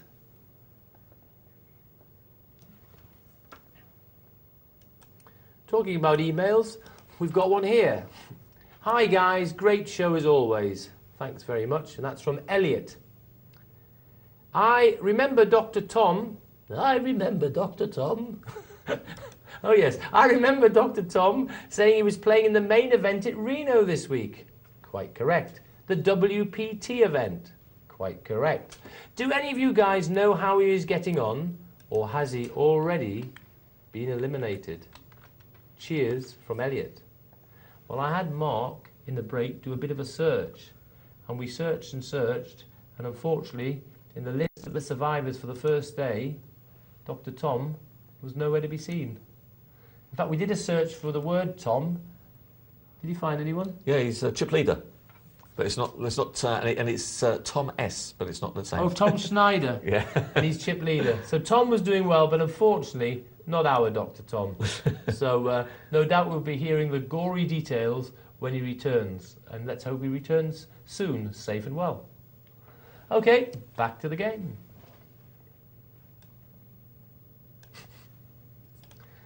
Pair of 10s, cranks it up to 8. He's doing big raises, this Mustang.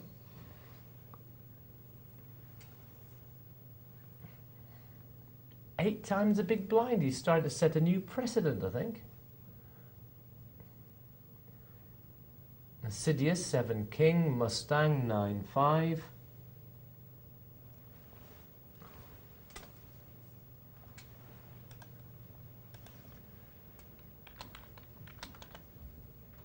And it's down to the Queen 10. Makes it Ace 3 Jack. So Facelift's got a Jack. Boise needs a king for the top straight.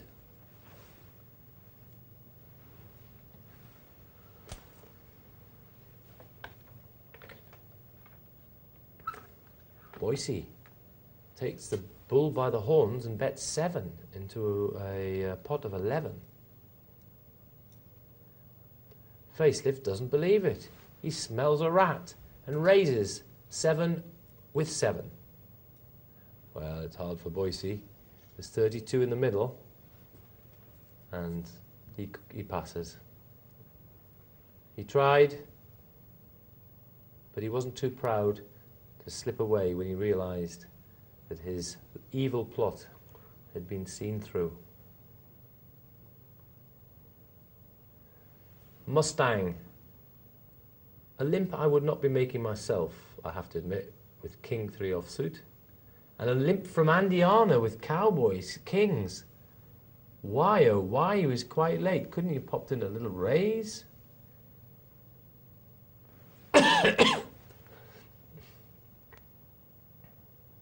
Bill Wheel. And Andiana saying, go on, raise, raise, go on, raise, raise. Sorry, he didn't even call. Snap it, raise, raise. No, too late, Andiana, didn't happen. You've got 3 opponents. However, don't worry, because we can see it's not too bad for you. Snap it checks. Mustang with a 3. Andiana. As he backs into slow playing, bets 4. Well, there's nothing for anyone there. Be a miracle if he gets called by Mustang.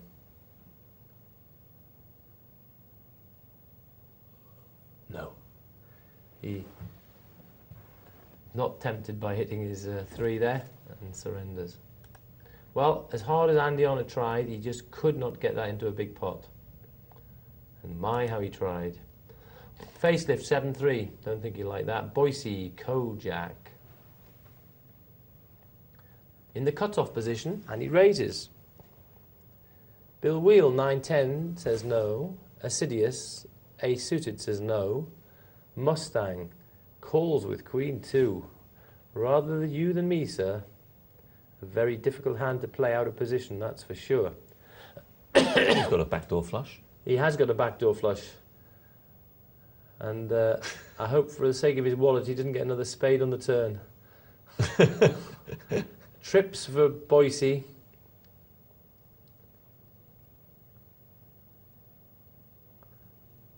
And he's left the door open. He does it before they're on the turn for Mustang to have a crack at this. He knows that he might be capable. And he has. It's worked. He's left the door open for Mustang to make a bet. Tricky Boyce. Well played. He didn't think he could get paid any other way. He found a way. He half remembered that pot before when Mustang bet at the end and he passed. He set the trap for him this time to do the same thing again. Great observation by Boyce there. Very good, and we can learn from that. Take note of things which happen during the game and you might be able to get rewarded in the very near future. And that was a great example of it, Mark, wasn't it? It was, very good. Fantastic. Very clever play, Boyce. That was very, very good. Let's have a look to see if we can crank up the stats. Wind them up. They're there. Ding, ding. Top of the pops. Pre-flop folds. A place he's held for quite a while is Kent Snappit. 80%, and I'll tell you what, this is a little bit it's getting more significant because this is about over 100 hands now, we believe. Gullo there, again, pretty selective, 77. Cat Attack and Assidious, 70 and 71, going down to Bet the Lot, who likes to play the lot because he's only passes 55% of the time. And let's have a look at the hands won. Craven has won 70% of the hands. And, oh, what have we got on the board there? Let's see if we can zip back to the game quickly. Oh, it's pair against pair, but it's more than pair against pair because the sevens, as well as having the pair, have made the up and down straight. 4, 5, 6, 7. The jacks have the overpair as well. But it's a bigger overpair. Well, Mustang says, I'm not mucking around, and there it is. Does he know something or what? 3, 4, 5, 6, 7. And Monty doesn't have a spade, neither does Mustang, but the straight zings the money across to Mustang.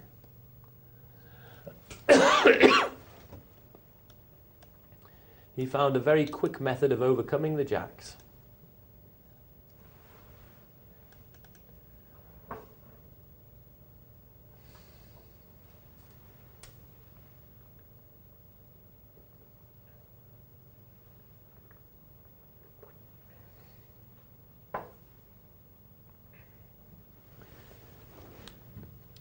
Mustang 7 deuce. Surely not. Is he getting tempted or is he just having a snooze? He was getting tempted. Goodness. Raised by Andiana.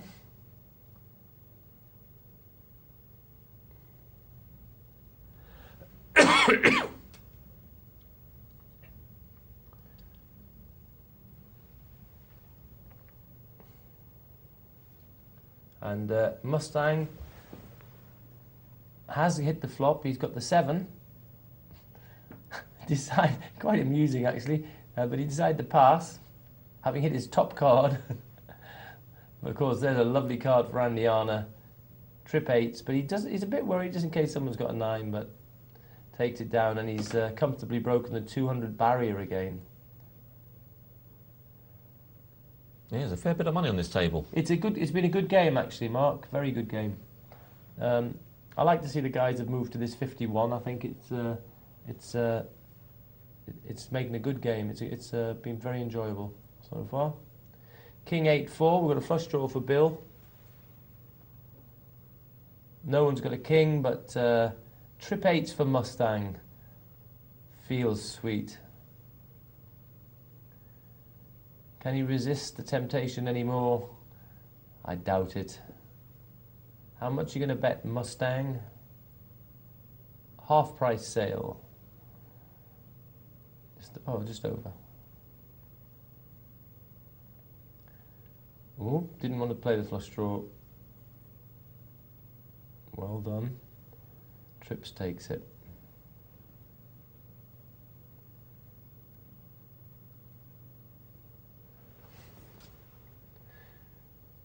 Yeah, we had another email asking about Dr. Tom as well. That was from Carlo. He said, finished off by saying, any news about how Dr. Tom is doing in Reno? Anyway, he said, hi guys, just a quick note to say thanks. I'm just starting out in my poker career. I usually watch Am Night, but thought I might start listening in with the pros. Great show, and I'm learning all the time. Thanks a lot, Carlo. Keep on watching. My recommendation to you is watch both nights.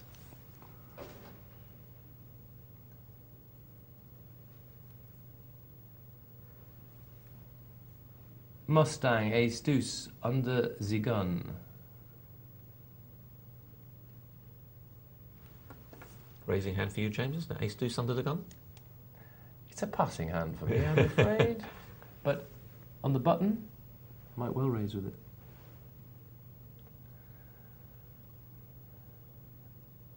Mind you, we're 6-handed now. It's not as bad because it is a short-handed table. Yeah. Basically 6 now. But it's been asked a question, and it's in horrible shape, isn't it? Yeah, he is. And even he can't even get it straight now. No, and the thing is, even if the guy had only got the 1-7 and hit his 7, the ace deuce has still only got the 1 over card. It's in poor shape anyway. Yeah. So okay, this was overkill hitting the trips, but so what? 1-7 would have probably been enough anyway. Yeah. And that actually highlights how difficult the hand is, I think, Mark. Yeah, ace deuce is not a nice hand. No, it's a horrible hand. No. He had one thing in his favour. He was in position, but yeah, dodgy old hand. Yeah, and that was by luck more than anything else. Right, Mark, let's have a little back dip into the green. Okay, let's have a look at our multi-table tourney. Right, they're going steadier now. There's 17 runners left on 2 tables. Oh, 3 tables, beg your pardon. No, we've only got, that's right, 3 tables. Okay, let's see what's happening. The blinds are 400, 800. And that chip stack down below there, Nick N, he is chip leader with 12,555.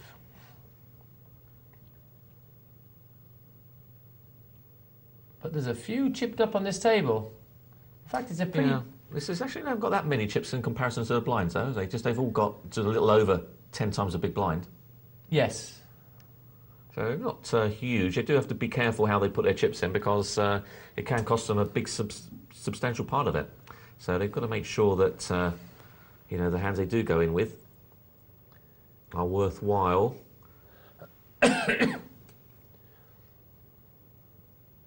Gullo, Jack 4. We've got 2 pairs at the bottom there, James, 4s and 8s. Yeah. And it'll be interesting to see what the 4s and the button does, Mark. Yeah. What would you like to do in that situation? I might well be putting a raise in, actually. I might make it to 2,000. Yeah, and he would probably re-raise with the 8, I guess. Yeah, he could have done, yeah. Yeah, he looks at it as a button still, but no, he hasn't. Well, we've just got a couple of limpers. And the everyone has announced they haven't got a queen, so will Zulu announce to the world that he's got one? I don't think Zulu should particularly. Because it's too easy that someone... I don't think he's going to get him to put this down. Oh, he does. Well done. Yeah. Well, Nick was very cautious there. He's actually... for him, that's amazing, because... Well, he has to just believe Zulu's got the queen then, because he's actually got a pair of 8s, which is a pretty good flop for the pair of 8s. Yeah, only one overcard. And then when he sees the big blind hasn't got it, because the big blind for sure would have bet with it. Would you have liked to have seen a bet there from Nick, then, rather than... I think I might have done myself. Yeah, so bet out with it. Yeah, I think so. Yeah. Well, he doesn't want to re-raise. That's a big stack of chips, isn't it? It is, except if he was going to do it, it would be against the guy in position, because of the raiser. Yeah. Because once his worry is the big blind. If the big blind bets, he goes, "Oh, forget that. You've got the queen." But there was no raise, was there? It was all just 3 limpers. Yeah. Yeah. But what I'm saying, the one if I was going to do the re-raise against, it would be the guy in position. Yeah. Because I think, oh, he feels obliged to bet this. Yeah. I might actually come back over the top of him. Right. That could be a possible. Yeah. Right. The only But problem is that's a big chunk of change. I would not be coming over the top of the guy in the big blind if he'd bet out. Yeah. That's the point I'm trying to make. Yeah. Was he's more likely to have a hand? But as I said, that was a pretty good flop for a pair of 8s. Yeah, it was. It was a pretty good flop. And this is a pretty good flop for a Jack 10 suited. Yes, I think very good flop. And he's got Gullo 1 betting into him. He's just thinking, how much can I make off this guy? And he definitely wants to get paid. And I think that's good, actually. He's not going to get paid, but he's actually said, give us another 16, because that could be useful. Well, he might see it as an attempt to steal it back off him and might re-raise him, who knows? But he doesn't, and he just folds. But I like that, the very fact that he said, no, that 16 could be quite useful. That's 2 big blinds. Let's see if I can get 2 big blinds. That's time. That's like sand for the egg timer to find another big hand. Yeah, absolutely. It buys you a couple more rounds. Yeah. And that's the way you should think sometimes. Don't always think, oh, I'll try and think. If it's not realistic to get paid a big pot, don't be shy. Yeah. Say, pay me 2 blinds. That could be good. Yeah, all worth it. If you saw 2 big blinds lying on the floor, you'd pick them up pretty quick. And hand them back in.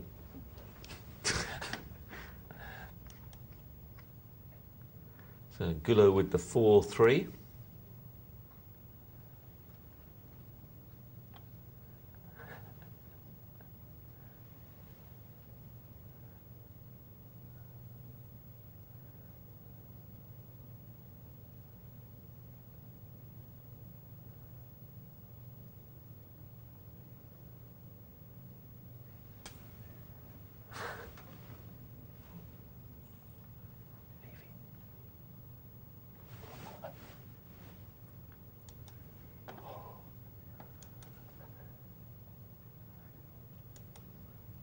Well, pair of 7s there for Zulu on the big blinds. How's he going to work this one?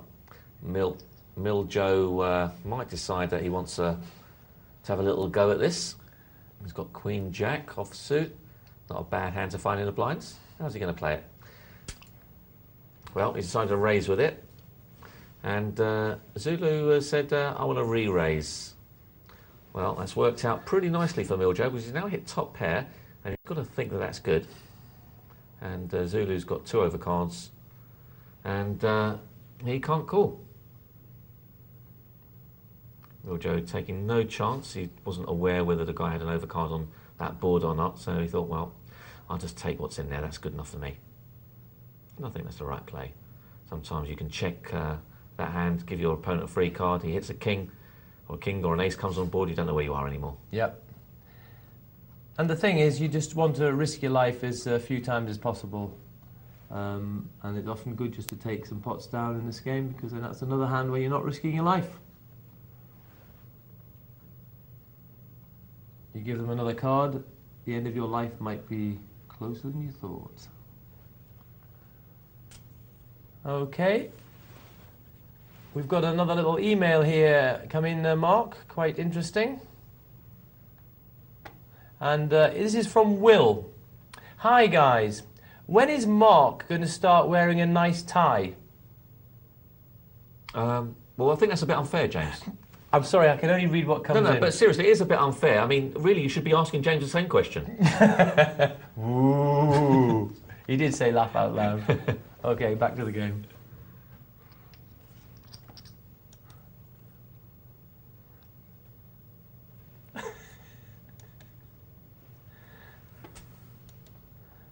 So he's taking a bit of a risk here with Jack 10.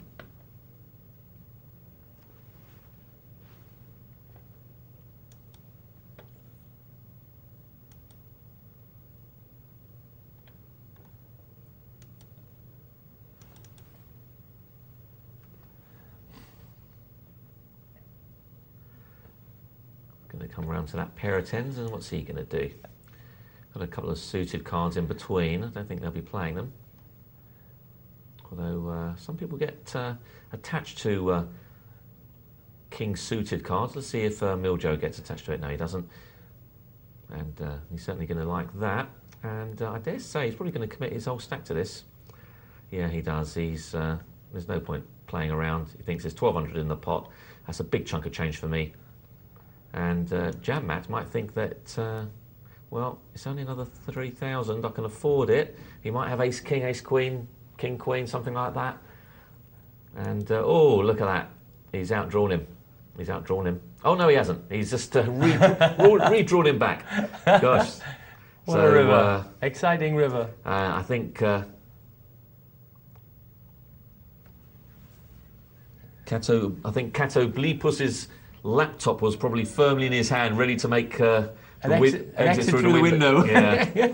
I'll tell you what, shall we have a look at the other table, see what's happening there? Yeah, sure, let's go over. There we go. That's the same one. It's moving. I can hear the noise. Aha! We arrive!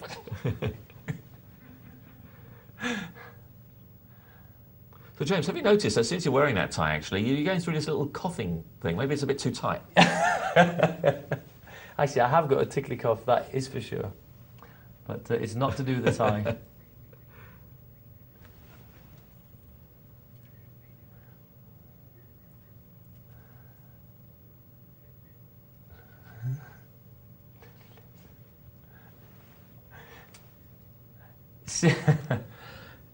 Ghost Zapier. Oh, look, James, I've just heard some news.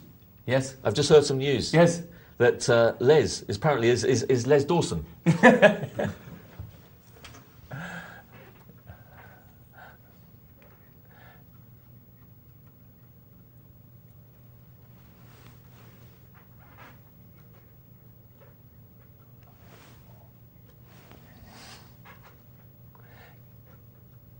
Ghost Zapper.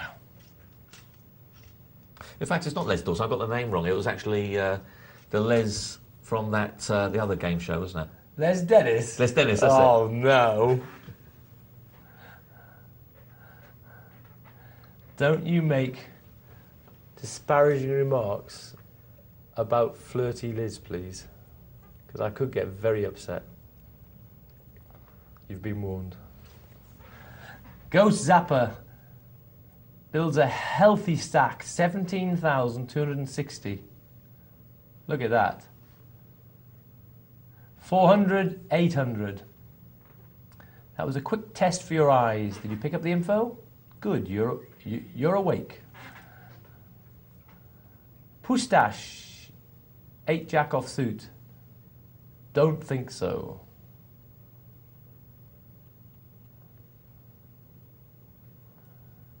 Ricky, Queen 10 suited. Do you put a raise in here, Mark, or not? He's done so anyway. Yeah. I think it's okay. Yeah, actually, with that kind of hand, I'd probably limp in and try and take it on the flop. As I've got the button, I think. I think I'd have done. I might have even pushed all in, but I'd have gone for it. He needs to do something there. The blinds are 4-8. Yeah. Each round's costing him 1,200. You know, well, we could see some trouble here, James, brewing. We've got Poustache with the 10s and Symbiont with the queens. So he's going to get re-raised, and I don't think he's going to put it down, is he, James? No, I don't think he is. He's not going to put down those... well, we'll see. Oh, he won't put that down for sure, because he's only got to put 1,600 in. Yeah, is he going to go... He didn't go over the top, though. Yeah, well, he could be safe now that the ace has appeared. He didn't go over the top, Mark. That's interesting, isn't it? Yeah. But first to bet will win this one. Pooh checks. And Symbiont is wondering whether it's a... Well, it's a trap. Symbiont's going to call the rest of it now, whatever. Well, it's cat and mouse here, isn't it? Yeah, they're both worried about that ace, aren't they? Now Symbiont is probably certainly worried about it. Wow, I didn't like the check on the end by Symbiont, because he's definitely going to call Poustache if he bets. Definitely calls it, okay, yeah. Unless he was waiting for Poustache to push it, in which case, well done. But I was worried about Poustache getting a free draw for a card. Yeah. Okay, very interesting there. Symbiont has gone to 20,000. Just in one hand, hey James. Yeah. Queens against 10s. Would you have done anything different with the 10s? Or was he committed, really? Yes, it was difficult. It was difficult. Yeah, so he's gone up to a healthy lead in the tourney. Yeah. Okay, we've got some emails here, Mark, and it's email from Levy. Hi guys, I just wanted to say thank you for your expert analysis and commentary. Very entertaining. James, I thought you might be in need... You're right. I thought you might be in need of a cough remedy, so here's one I made earlier. Oh, it sounded like Patricia Driscoll. Or Blue Peter, wasn't it? Well, get down, Shep. Quarter of cup of good strong whiskey. Sounds good so far. 3 peppermint candies, the hard kind. What else? 2 tablespoons of honey. 2 tablespoons of sugar. This is actually to taste. I hope this hits a spot, and I hope you get better soon. James, I think you have to lift one thing out of that recipe. I think dial 999 for others. I do have 2 poker-related questions for you. I read somewhere that drawing is death in Hold'em. What do you think about this poker grab? Could I also ask if either of you are going to play the World Series in Las Vegas this year? All the best, Levy. Drawing is death in Hold'em, Mark. I think that was probably true about a couple of years ago. I don't think it's true anymore. I think nowadays it's turned into a bit of a drawing game where people are drawing to gut shots and what have you, especially in these giant fields, and they're trying to accumulate chips by being deceptive. So I think that was probably true a couple of years ago, but I think nowadays I don't think it's quite so true. What do you think? Okay, I think it has changed a bit, but I think the principle of it, for me, is probably still true, because I would far rather be the one with the goods betting and let the guy draw to me. And in tournaments too, because once you're drawing, you probably are 2-1 against at least, and that's not necessarily the shape you want to be in a tournament. But I think people play, where I'll agree with Mark, is they play some adventurous hands early on, which maybe they can draw cheaply to get a big hand. And I think drawing cheaply, that's fine. Drawing at full price, no good. Okay, that's bringing us up to phone time. It's Tony Kendall, it's TK. Let's see if we can get him on the line.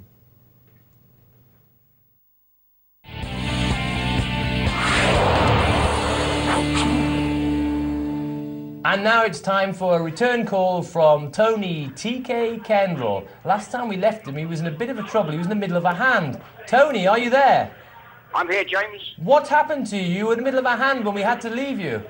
Well, I had 8-9 of diamonds on a king, deuce, deuce, 2 diamonds flopped.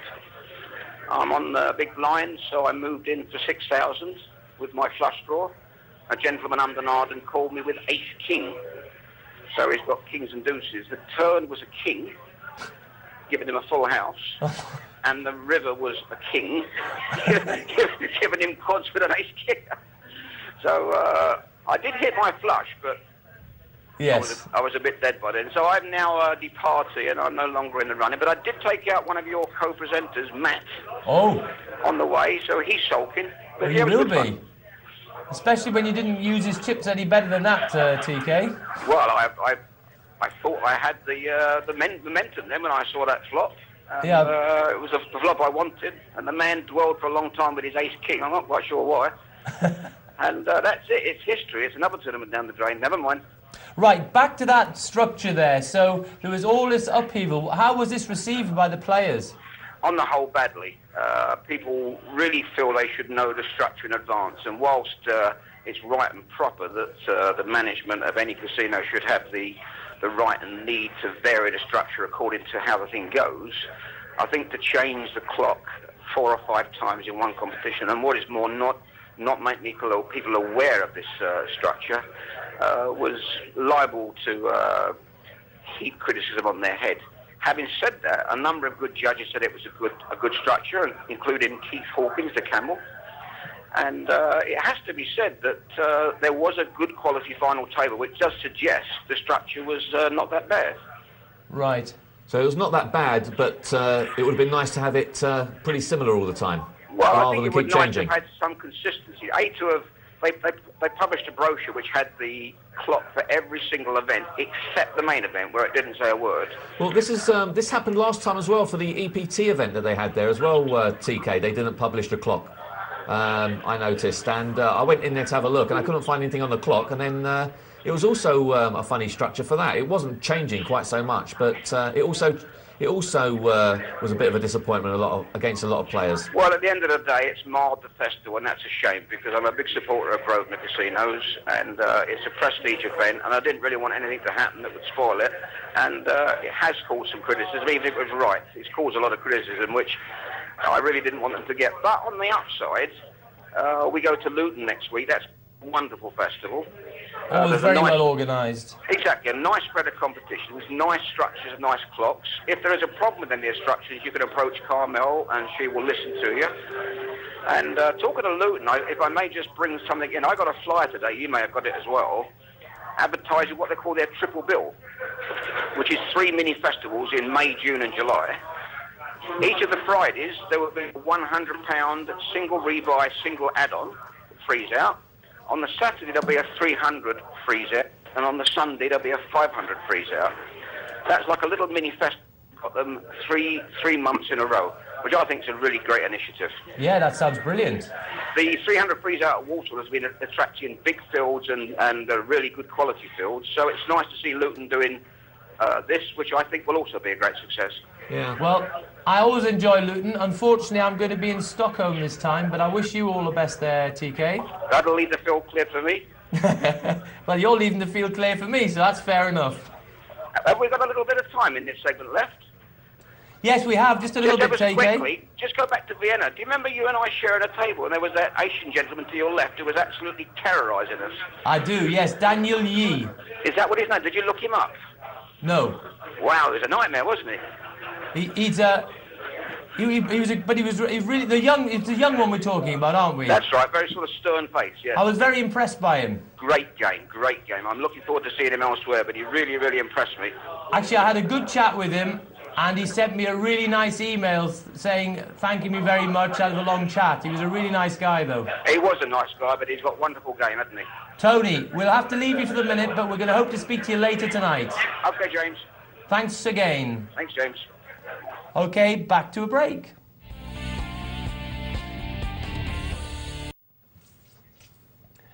Welcome back to Poker Night Live. I'm James Browning, joined by Mark Banin, and we're here to keep you informed about all there is to know about poker. And we can do it very well here because we have these special techniques to show you all the cards that players are playing with. And how useful is that, Mark? Yeah, pretty good. Pretty good. So, anyway, we're going to be showing you lots more tonight. We're waiting with bated breath to watch Mark's performance in the sit and go. We're not allowed to reveal to you what happened, of course. We don't want to spoil the drama. But to start with, we've got another email. And oh, you've saved something for me. It's an email. Actually, you tricked me here because I looked in here and it said from Dirty Les.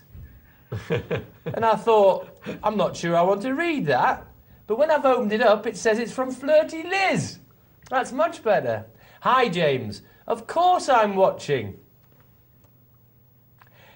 I'm delighted that you're one of the PNL presenters yet again. It's almost every night this week. What an unexpected treat. And your tie looks good to me. Just give Mark a good slap. I actually think that's a guy. I think that's a guy pretending. I'm not playing tonight as I've been down the pub for a couple of hours. I asked a few friends of mine to watch PNL. I asked them to check you out and advise me whether you are really suitable to be my poker mentor. Lucky you Give a had the word shout out mentor to in there. Kev. Who? Kev? I don't like this. Marcus. Another boy. Stevie Ball. Let's hope that their verdict is positive. My goodness. Oh, but she's made up for it. Last night she gave me 5 kisses, but tonight, 6. 6 kisses. 6 kisses. Who's counting? I am. Love from Flirty Liz. Thanks very much. That was a good, fun email. Okay, let's have a little dip into... special wire. We thought we'd lost it, but we haven't. It's here. The time we've been waiting for. Mark Banin against the world. Isn't it always? There we go. First hand. And there he is. Look at that. 7. Oh, come on. This is a setup. You must like this because it's a setup. I've slow played it. I can't believe what I'm seeing. Well, this is the trick. This is the thing I wanted to do with a 7-8. I wanted to slow play it, so I thought I'd limp in. Well, if you'd see if I raised, you'd have known what you had. No, I thought that's the whole point. I thought Yeah. I'd wait for a re-raise. Oh, look, he's up. He's got 7-8 as well. Well, this is unbelievable. Yeah. There's a So I thought I'll just take what's in the pot now. There's a proliferation of 7-8s here. Yeah, I thought I don't want to slow play it anymore. You can sometimes overdo it.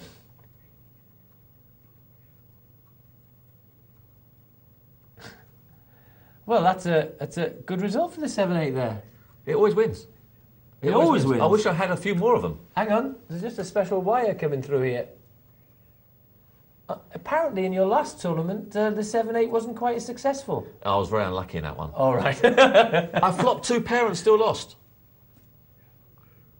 Yes, that He is had true, a set of apparently, but kings. it did lose. He had a set of kings, you see. So Okay. It tried to win, just couldn't. Gorky Park just calls the Jack Queen, and the Wizard raises it up with the pair of jacks, a real hand. Yeah. Not interested in this for me. Out of position with a 6-5. I'll just throw it away.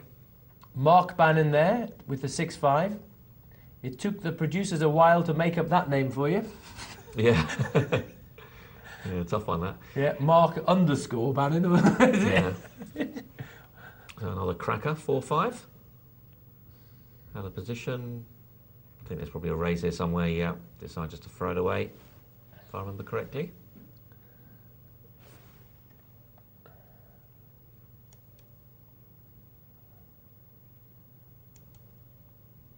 And, yep, so I haven't had many hands so far, apart from my 7-8. So I'm just obviously looking for something, and that's not one of them. 2-6. I was actually slightly tempted on this hand, actually, to call, being on the button.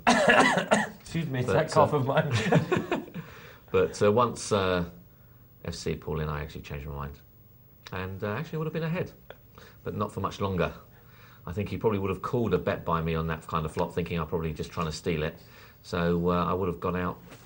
I would have lost a lot of chips because he now has hit his ace. A Laura chips. Yeah, so I don't think he would have believed me for a 5 or a 6, so he probably would have called, hit his ace, and then that was me done and dusted. However, you're still sitting there in the land of profit. Wow, and look at this. Well, this is an interesting hand. You've got a real hand this time. Yeah, this is a very interesting hand. Unfortunately, you're up against a pair of jacks. Mm. Under the gun, the jacks has made it 80. Well, I'm a bit scared to watch this. The 10 king, he's got one of your 10s, and he's lurked in there. Don't like that call with the 10 king. No. What's Mr. Bannon going to do? Oh, re-raise, 240. Well, you've asked the question. I like the size of the bet, 3 times. The first bet, just called by Gorky. What would you have done if you'd re-raised, Mark? I think you'd have had to surrender, wouldn't you? Yeah. If he had re-raised, I'd throw it away. How on earth did the 10 king call that? I don't know. I think he's probably feeling that he got value for his 160. But the very fact that there's someone who's prepared to raise and someone's prepared to re-raise, and you're the one in the middle who just seems to be trolling along, I think that should have been a clue enough to get out, don't you? Yeah, absolutely. Having said that, of course... So it's not a terrible flop for me, Queens. I'm just about to... I thought with the re-raise, that's quite a big play, so I could try and pretend I've got a monster. So I put in just a little bet here, just to say, look, I've got a... Trying to make it look like I've got a big hand and I want him to call. Or I want him to make a move on me, but he doesn't. He just, well, he does. He actually minimum raises me. I'm not as keen on that 120 from you, Mark. It's just, well, I don't want to give him all my chips to it, so I want to see what he does. If he goes all in, I fold. Okay. But now he's only done that, I don't think he's that strong either. I don't think he's got the queen. I'm not totally convinced hasn't got the queen, but I don't think he has. Right. So I decided to call at this point and see how he plays the turn. Right. You've only got 530 left now. Yeah. Now he puts a small bet out here, which smells of weakness. So I'm just going to call, because I think maybe he's got ace king or something at this point with this little bet. But I'm not totally convinced.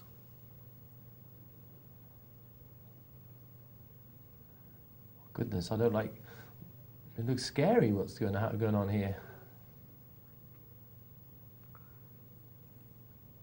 Right, now I think the king gives me bluffing rights here, so I've decided that I'm gonna push it at this point. That's bet as well. Yeah, that smelt of weakness to me. So I think he can't be betting the king and the queen. So there we wow.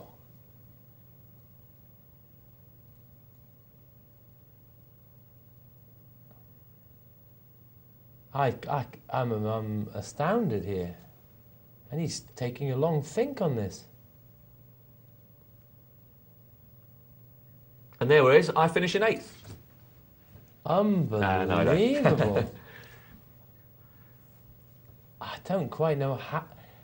There's 2,000 in the pot, and he's got 260 left. Why would he call if he's going to go out if he's going to go out on national television as well? I might add. I don't know. I think you must have. He'll look pretty bad, wouldn't he, if he calls and I've got a king? Not really. I think you must have hypnotised him, because I don't quite know how you got him to pass there. Hats off to you. I don't know how you... It just didn't look like he had enough chips to make him pass. I mean, incredible. Well, I think you've got to look at what went on before as well. And I think he was worried, about the initial raise pre-flop.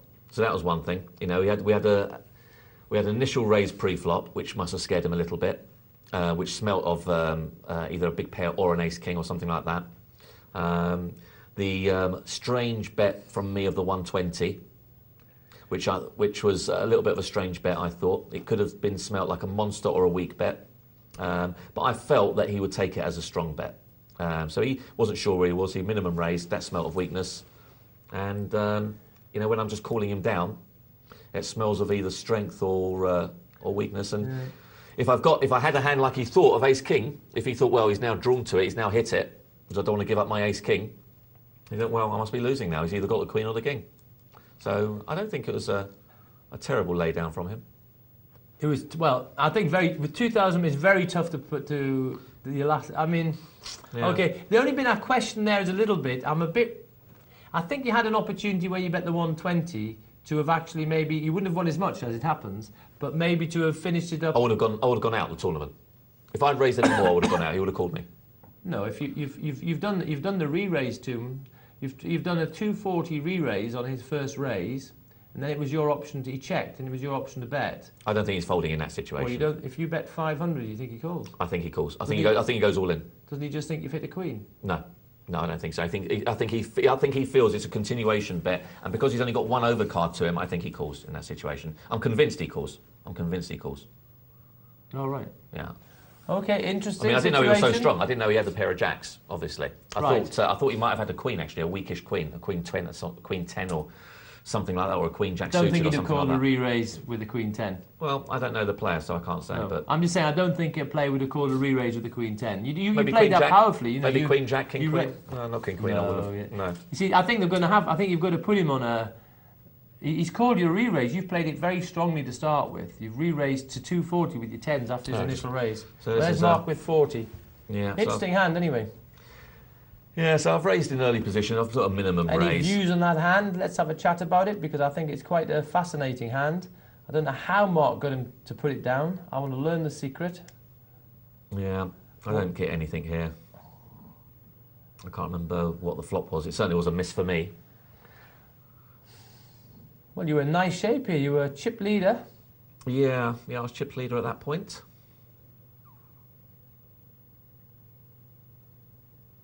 I think it just comes one over cards, if I remember, like a queen or something, or no, king. King 9-4. Well, Yeah. Skinner has got the king, top pair, and you've got one lonely heart on the flop. Yeah, I was thinking of going for a backdoor, but I thought, no, he's going to bet too much. He bet Skinner, I think, put a decent bet in, and it's just going to cost me too much to try and chase it.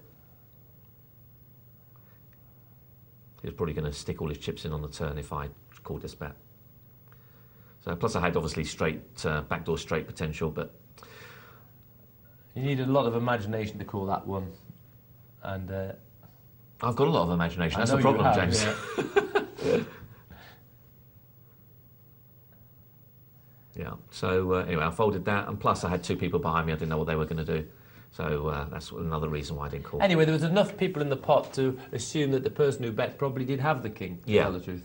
Yeah, and plus Because- it's only second to act. But the more people that are in the pot, the more likely that someone has hit it, isn't it? It's just Yeah. like drawing, raffle tickets or whatever. You've got Yeah. more draws at trying to hit the king. So he's made a bet. He's been quite active, although having said that, I've seen him. He has had a couple of hands, this guy. So he's had ace jack and a pair of jacks now. So he's been quite active. I think I'll peel off a flop. I know I'm in early position. I'm either going to get the hand I want or I'm not. So it was pretty straightforward.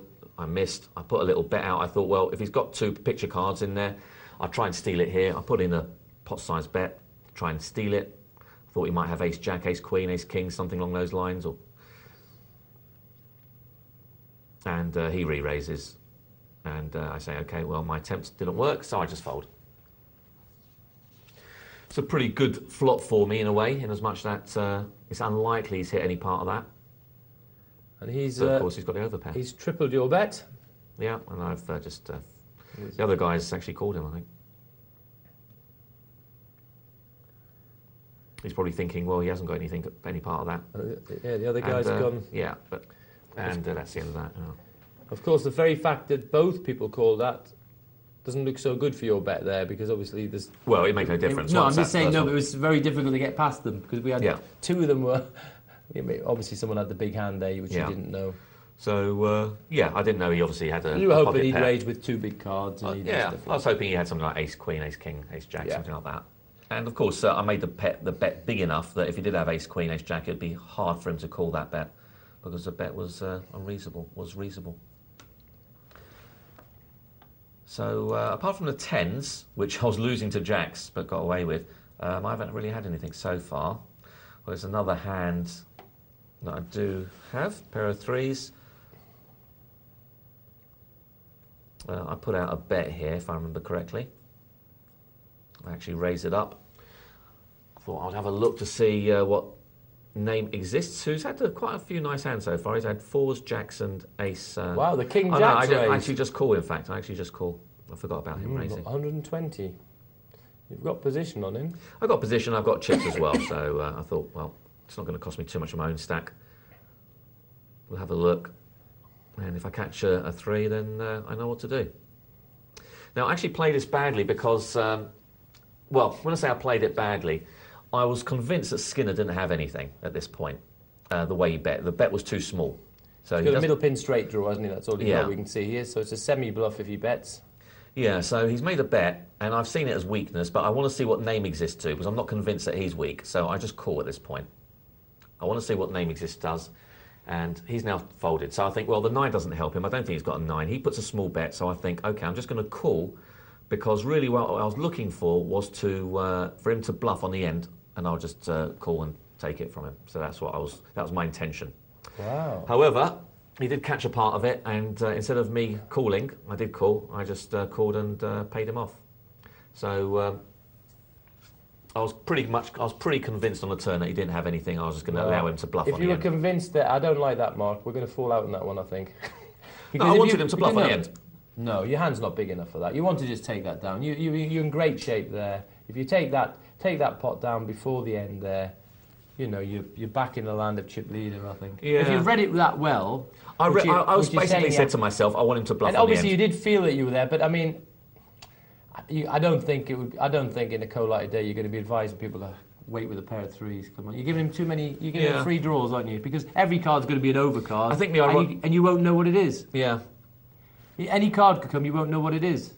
Well, that's true. So that's why I don't fall out with you on it in a way, because it's a guessing game. You've got no idea. Yeah. So you don't know if but it's the same token, it was a bit unlucky for him to hit the card. Yeah, in the cold-lighted day. But I just think that because you've read it well. I think you deserve to take it down. Yeah, perhaps I should have done. And if you live your life again, I think you would take it down there, because once you've read it well, thank you very much, just shake those chips. You've read the situation well, you've done quite cute, you've done this strange little call with it, you're pretty sure he hasn't got a thing, bang, now take it down for him. Job done. Especially as he checked on the turn as well, yeah. You know, job done. And that's, what a lovely shape you'd have been in the tournament now. Yeah, that would have made a big difference, because Massive. That was worth about 1,000. Yeah, a swing is a thing. You know, you lost instead of winning. It's a massive swing. Yeah, this is costing me here. I've raised, and Stevie's played it very cute. He's just called at this situation. And now I don't think he's got, you know, I'm chancing that he hasn't got an 8, basically, but of course he's much better than that. He's got a pair of 10s. I haven't expected him to call with a pair of 10s. So I've been suckered in there. Yeah. I've got a flush draw, but I've missed. So I've got a flush draw and an overcard, but it doesn't come. So Stevie won that. I thought he played that quite well. That was. I don't know if he was just scared of my raise or whether he was actually trying to slow play it. I wasn't totally sure. Do you think it's because he'd seen you play quite a few hands? I don't know. Could that have tempted him because he'd seen you being in quite a few hands there, so he thinks, hang on, you can't have a hand? I think he's possibly thinking that I think at that point, pre-flop, that I think he's not totally convinced of what he's got. I think he's probably said to himself, I don't want to see an ace or king on a flop, and as long as that's not the case, then I've got the winning hand. So I think that's probably what he said to himself. So I took a chance that I didn't realise he was as strong as that. So that was the reasoning behind that play. Right, now can Mark fight his way back from this? We'll see. He's got himself down to 370 here, unfortunately. But he's in better shape than Gorky, because Gorky's gone.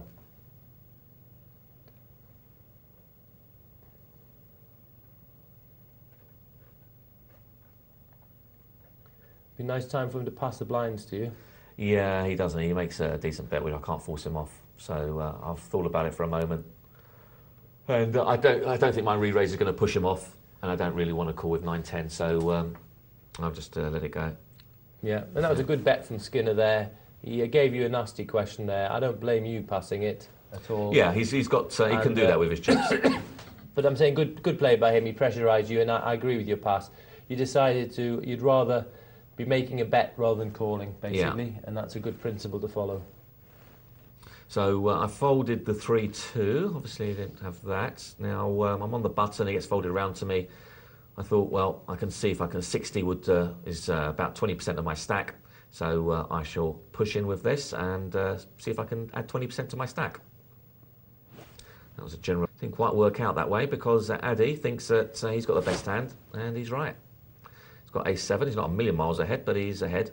Whoa, Mark's hit the 6. Yeah, and I got a bit lucky on And Addy he's there. still got 2 overcards, eh? He's got a 7 or an ace. Oh, hang on, it's overkill. Tripperoonies for Mark. Yeah, got a bit lucky on that one. 640.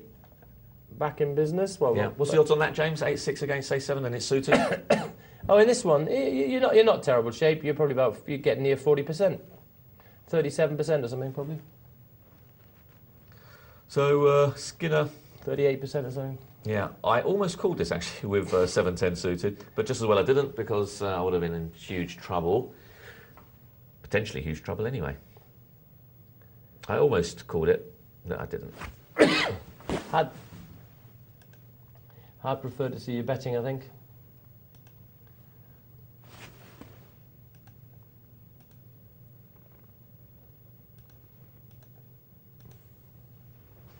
Yeah, it's actually 43%, James. What is it? What's the hand again? A7 against A6.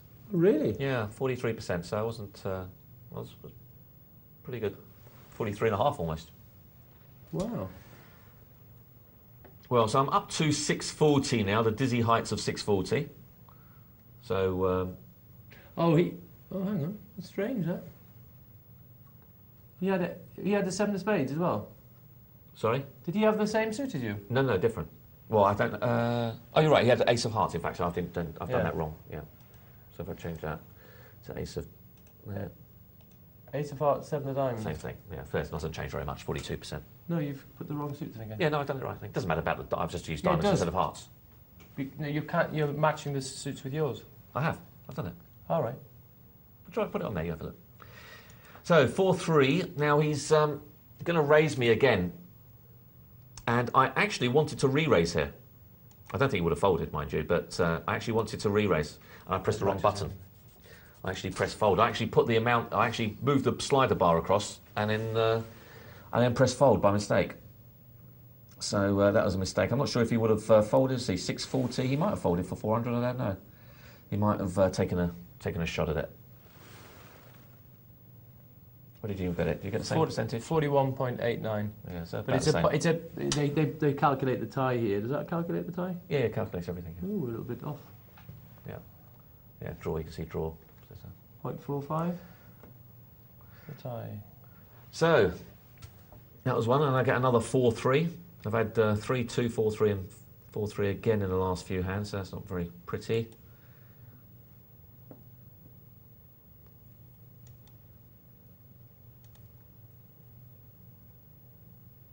Queen 2, well, I wanted to steal the blinds here. I'm on the button. Once again, I'm looking for an extra 20% onto my stack. I decided to take my time, and you'll see the slider bar go down quite far. And then I thought I won't do it too quickly.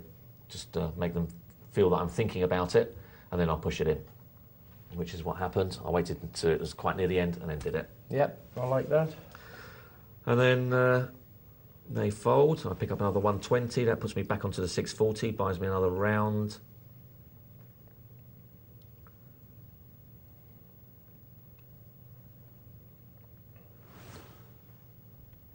And I haven't had many, apart from the pair of tens, I haven't really had any hands, really, so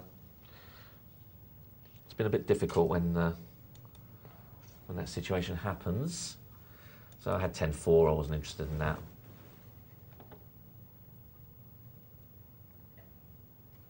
I thought I would sit in a different seat today, James. I thought maybe if I sit in a different seat, I'd get better hands, but it doesn't seem to have worked out that way.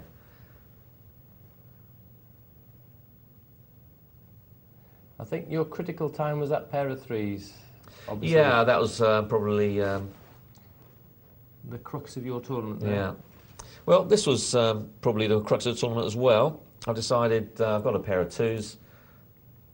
You know, it's probably the best hand. And there's some fold equity there. So, namely this has got ace-king and basically you need to win these 50-50s in these situations, and I didn't win it, so... And actually, Name Exists has done you a favour there because he re-raised and kept it heads up, which is what you wanted. Yeah. Because the twos is easier to beat just one player than two of them, that's for sure. Yeah. But even so, he hit an ace on the turn, and unfortunately that was two pairs, aces and tens, which was too good for tens and twos. A double Brunson, Yeah. not good enough. Yeah. No, wasn't that good any time. So yeah, perhaps one play that I think I could have erred on, which was perhaps the threes. Yes, I think because you'd read that situation, Yeah. I just think you should have been rewarded for it. I don't know why. I just said to myself that I want him to have a bluff on the end.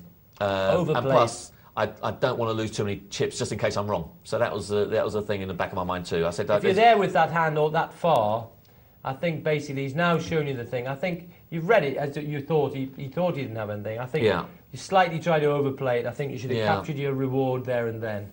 And that would have made a lovely situation for you. Yeah. Really. But a very interesting one, the first one as well, with the tens. Yeah. Yeah, the tens was an interesting one, and I got away with it on that occasion. Yeah. Still interesting. We'll be watching the end of that sit and go anyway. Yeah.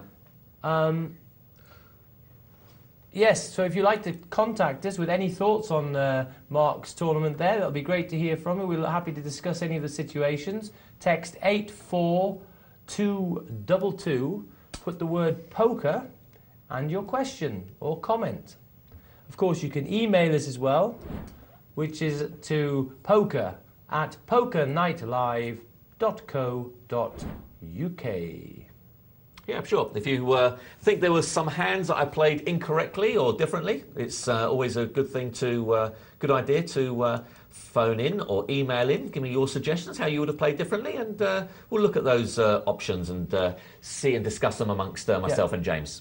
We've got a little comment from someone already, and it's an email from Marky. And Marky says, well, this is just because you same name, this is why he's sucking up to you. He says, well done, Mark. Well done. What, for In sixth? sit and go, you did well considering the chat room was out to get you. Yeah, Laugh out no, loud. they're a good bunch of guys in there. We had a bit of a joke in there, so yeah, Okay. all good fun. I thought I was actually on form, James, because I won my last sit and go. Well, I played the satellite and the Vic for the 750 main event, and only played one and won it. So I thought I was pretty on good form for tonight's tournament, but it didn't quite work out that way. All right. Yeah, so Sorry, I just had a message there, and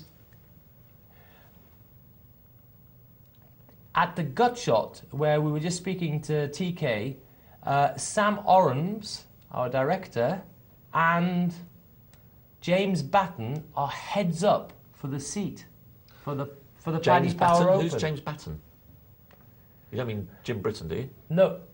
No, he works in the office as well. James, Oh, you see him on James. Oh, I know Global James. Yeah, News, James. Yeah, I know James. Yeah. So Sam and James heads up for the Gosh. seat. Whoa. Back to the game. Maybe they should be sitting here, James. Well, no, the thing is, they've watched PNL a lot.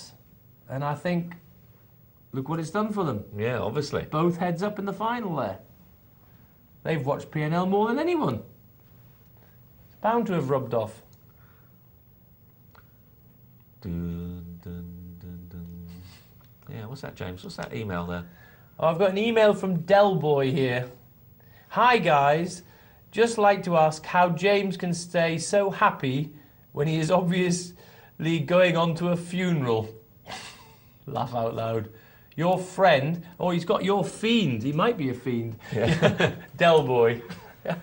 Well, that was a pretty nasty sort of situation there for Stevie. Was it Stevie? Who, no, for Addy. He actually hit his king, but unfortunately his king was no good because he hit the straight. So was only drawing to a 7 once that jack came down, and Addy missed. So unlucky for Addy, and it was a little bit unlucky against me as well. Although I wasn't a big favourite there, but 42%, 43%, something like that. So, pair of fours, going to take it down. So we're down to 4 players now. With 3 prizes. With 3 prizes, yeah. So James, so far I've come 8-8, 6-6. So next 2 games I play will probably be 4-4, I guess. Yeah. Yeah. Yeah, you could end up with the text number for Poker Night Live eventually when you get 222. Yeah. 84222. Mark's finishing positions. Be easy then, wouldn't it? Yeah, it would. It would.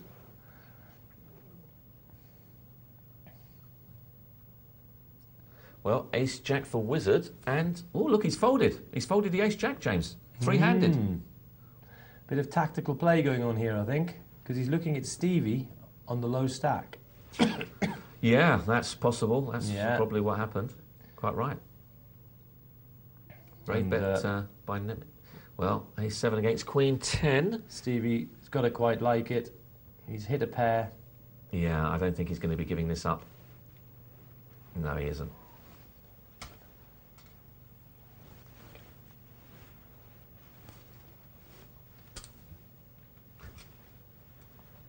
Well, Stevie gets some rewards for his Queen 10.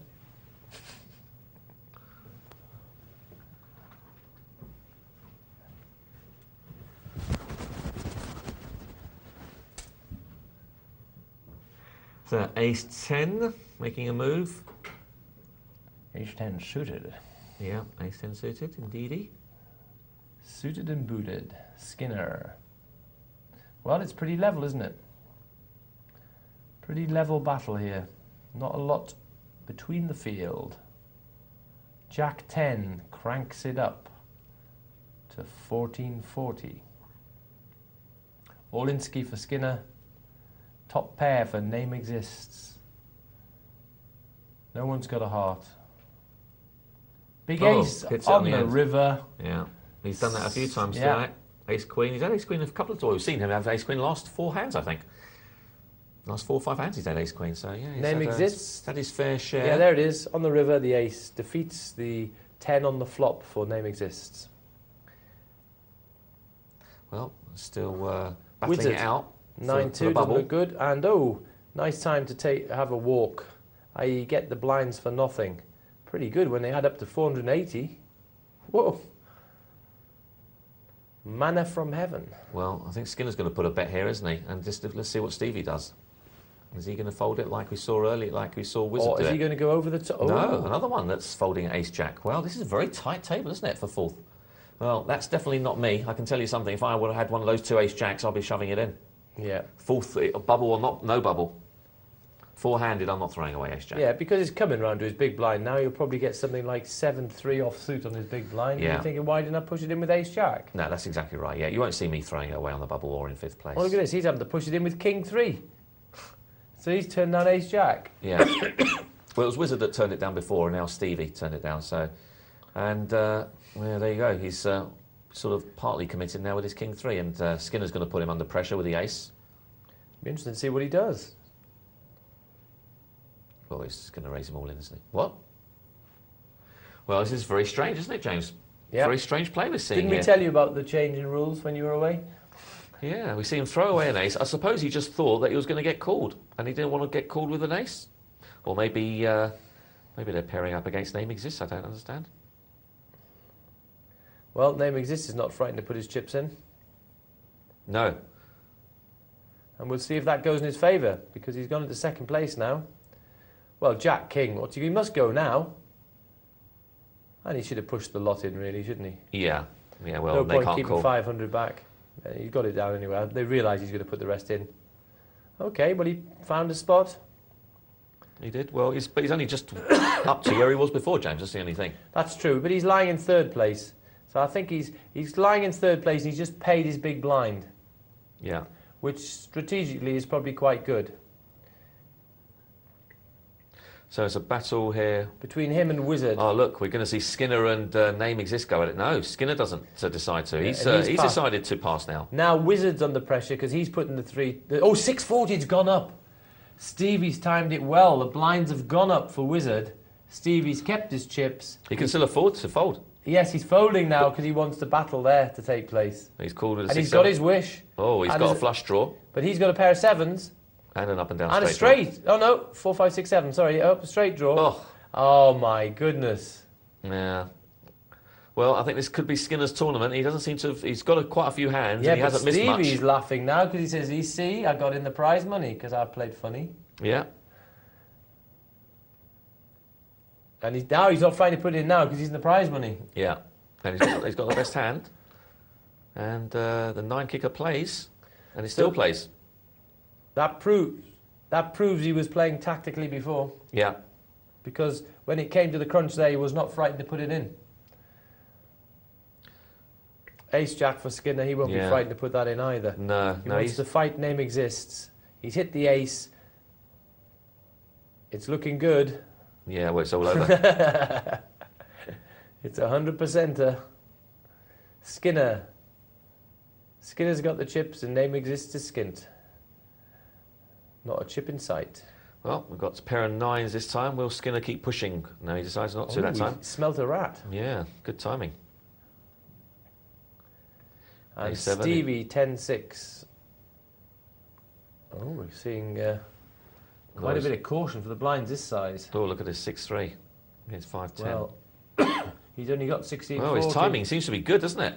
Skinner. He seems to be raising when he's when his opponent's got nothing and folding when he's actually got something. Right, it's getting to the stage now, though, where Stevie's running... I don't think he can fold it, running out James. of time. He can't fold anymore, surely. No, well, he's not going to fold that anyway, so he's found a spot. He's going to get his money in with this one. He's happy. There it is. You can get 2,680 if this goes right. Only a 5 now for Skinner, was he's been counterfeited. Or a diamond. Oh, he hits it. No, he oh, my goodness. Well, he couldn't miss that guy, could he? Runner, made a flush. That was cruel in the end for Stevie. Yeah. Some interesting play there. I'm not sure I agree with all of it from Stevie, but he did find his way into second place, so he'll be happy with that. And Skinner, he hit when he needed to. Yeah, he hit a lot of cards and he got paid as well. Yeah. Anyway, an interesting... You need a bit of luck in these games? You need a lot of luck, basically. It helps. There we have our when players fold, hands dealt, and we see pre-flop 27% for Skinner. Mark Banin folds 11%. I can't remember them. Fold that many, do I? The mystery of figures. Yeah. See, I'm quite tight, James. Yes. No, you have... tight is not the way I would describe you, I think, Mark. Not at all. Okay. Got the wrong impression of me, James. Very tight. We'll have a look now. Just see if there's some emails. I'll check it out. It's just being a little bit slow to refresh. Hurry up, will you? No, it doesn't want to refresh. We'll have a look at the cash game. Please send your emails in, though, because we'd love to hear from you. Any comments on the games you've seen, any comments about anything, we're happy to chat. We like to be as interactive as possible. It's all the fun of the fair here at Poker Night Live. We try to give you as much information as we can. And we've got some good games here tonight, and this has been one of them, and that's the $51 cash game. I think we've seen some good plays here, and we can see two players are doing exceptionally well, and that's Snap It and Andiana. And we can see pre-flop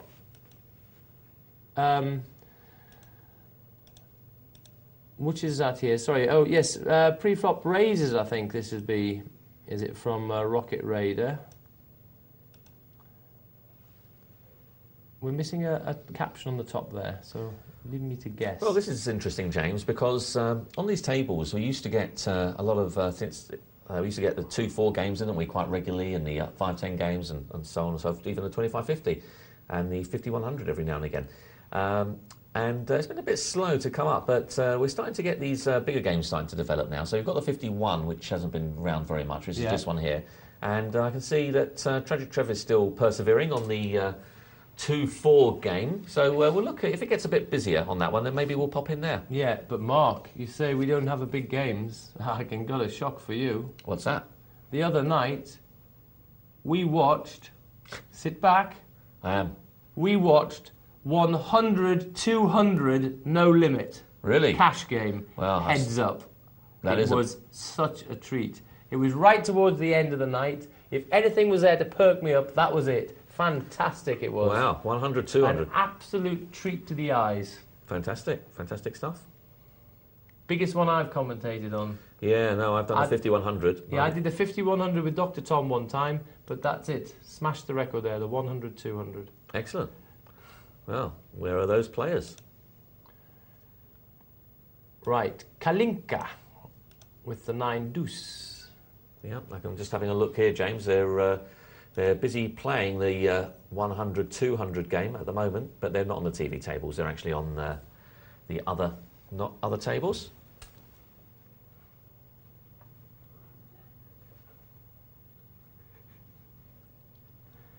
So Ace Queen for Assidious there with the Ace Queen. Aqua. Yeah? Yeah, Aqua. That works. We've got some 3 interesting hands here. We've actually got Ace Queen, King Jack and 10 Jack. Be interesting to see, well, Andy's decided to play along. He's out of position. He's decided to play with a King Jack. And Amin might decide to play along as well now. He's got some value. In a min. See you in a min. Yeah, well, we've got top pair against second pair. Plus, both have backdoor potential, and that looks very nice now for Assidious. What a lovely card for Assidious there. He's got the Ace of Hearts in his hand, as well as the top pair. Life doesn't get much sweeter than that. bets 25 into a 26.50 pot. Oh no, sorry, more, into a 31.50 pot. And no surprise that he takes it down.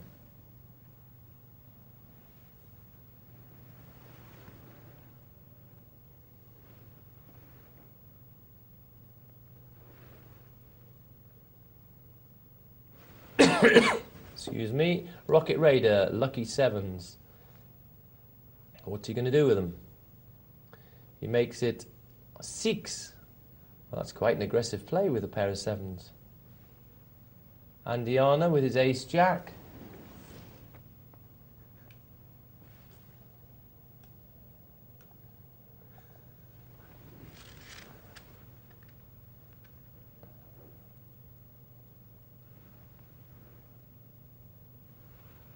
Queen 4-10.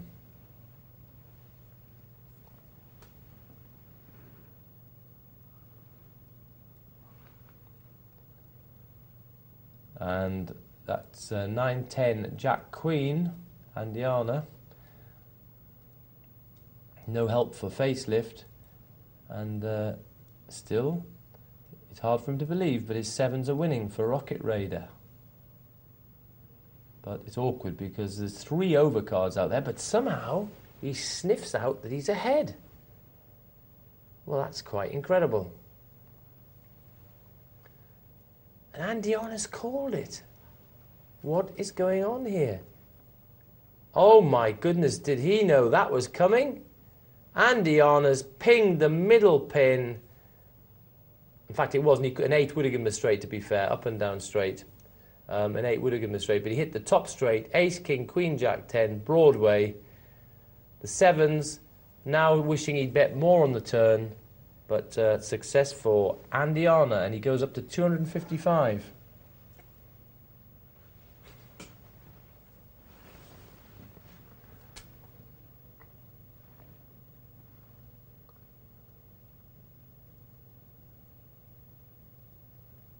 Assidious on the button with the pair of deuces.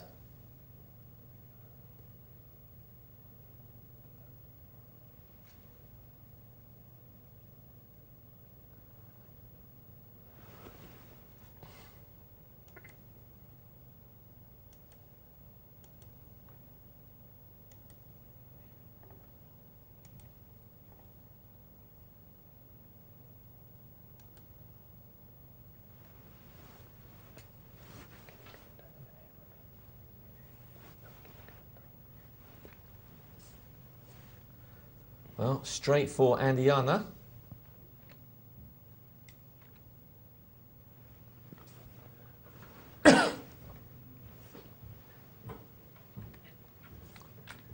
And Kalinka, 10 deuce, the Doyle Brunson, the Dolly, the World Series winning hand. Isn't going to attempt to win anything with it this time.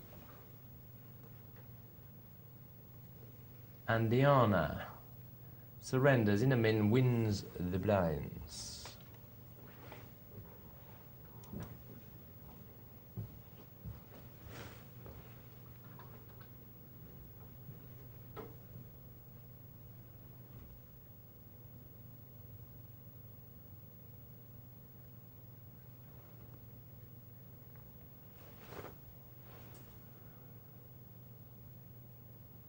Kalinka, 9 deuce. Now we've got the ladies on the button. Andiana. What are the ladies going to do? Make it 2. Very gentle. And look at that. It's let the Sidious come in. He's hit 2 pairs. Will he check? Will he check? He's got the top 2 pairs. He's bet 5. He could have left the door open for the razor, but the razor's called anyway with a pair of queens. Well, Assidious now will probably bet again. The 16.50 in the middle. It's a double flush draw out there. Yes, he bets 12 into a pot of 16.50. Andiana, well, the king might frighten Andiana even. But no, and now the queens have overtaken. because that king makes a pair of kings, which gives Andiana kings and queens. It was a great escape for Andiana. His form continues. Look at that. What a big escape.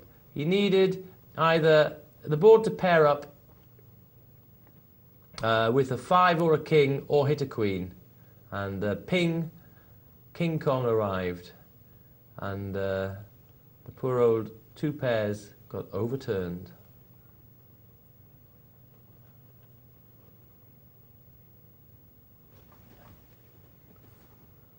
Oh, a limp. I think Smooth time cut. for some emails, James. Yeah, we'll have a look at email. Let's just watch the end of this one. Smooth cut. We'll see there's been a raise here. He's called the raise. Very adventurous call with 2-4. 7 queen ace. So that's top pair for facelift.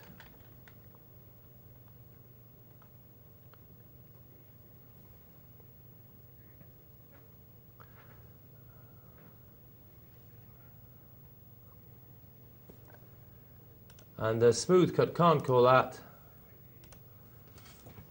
And there we go. Well, there's some interesting play there. 2-4 calling. He's getting very adventurous, Mark, isn't he? Yeah, very. Right, we've got an email here.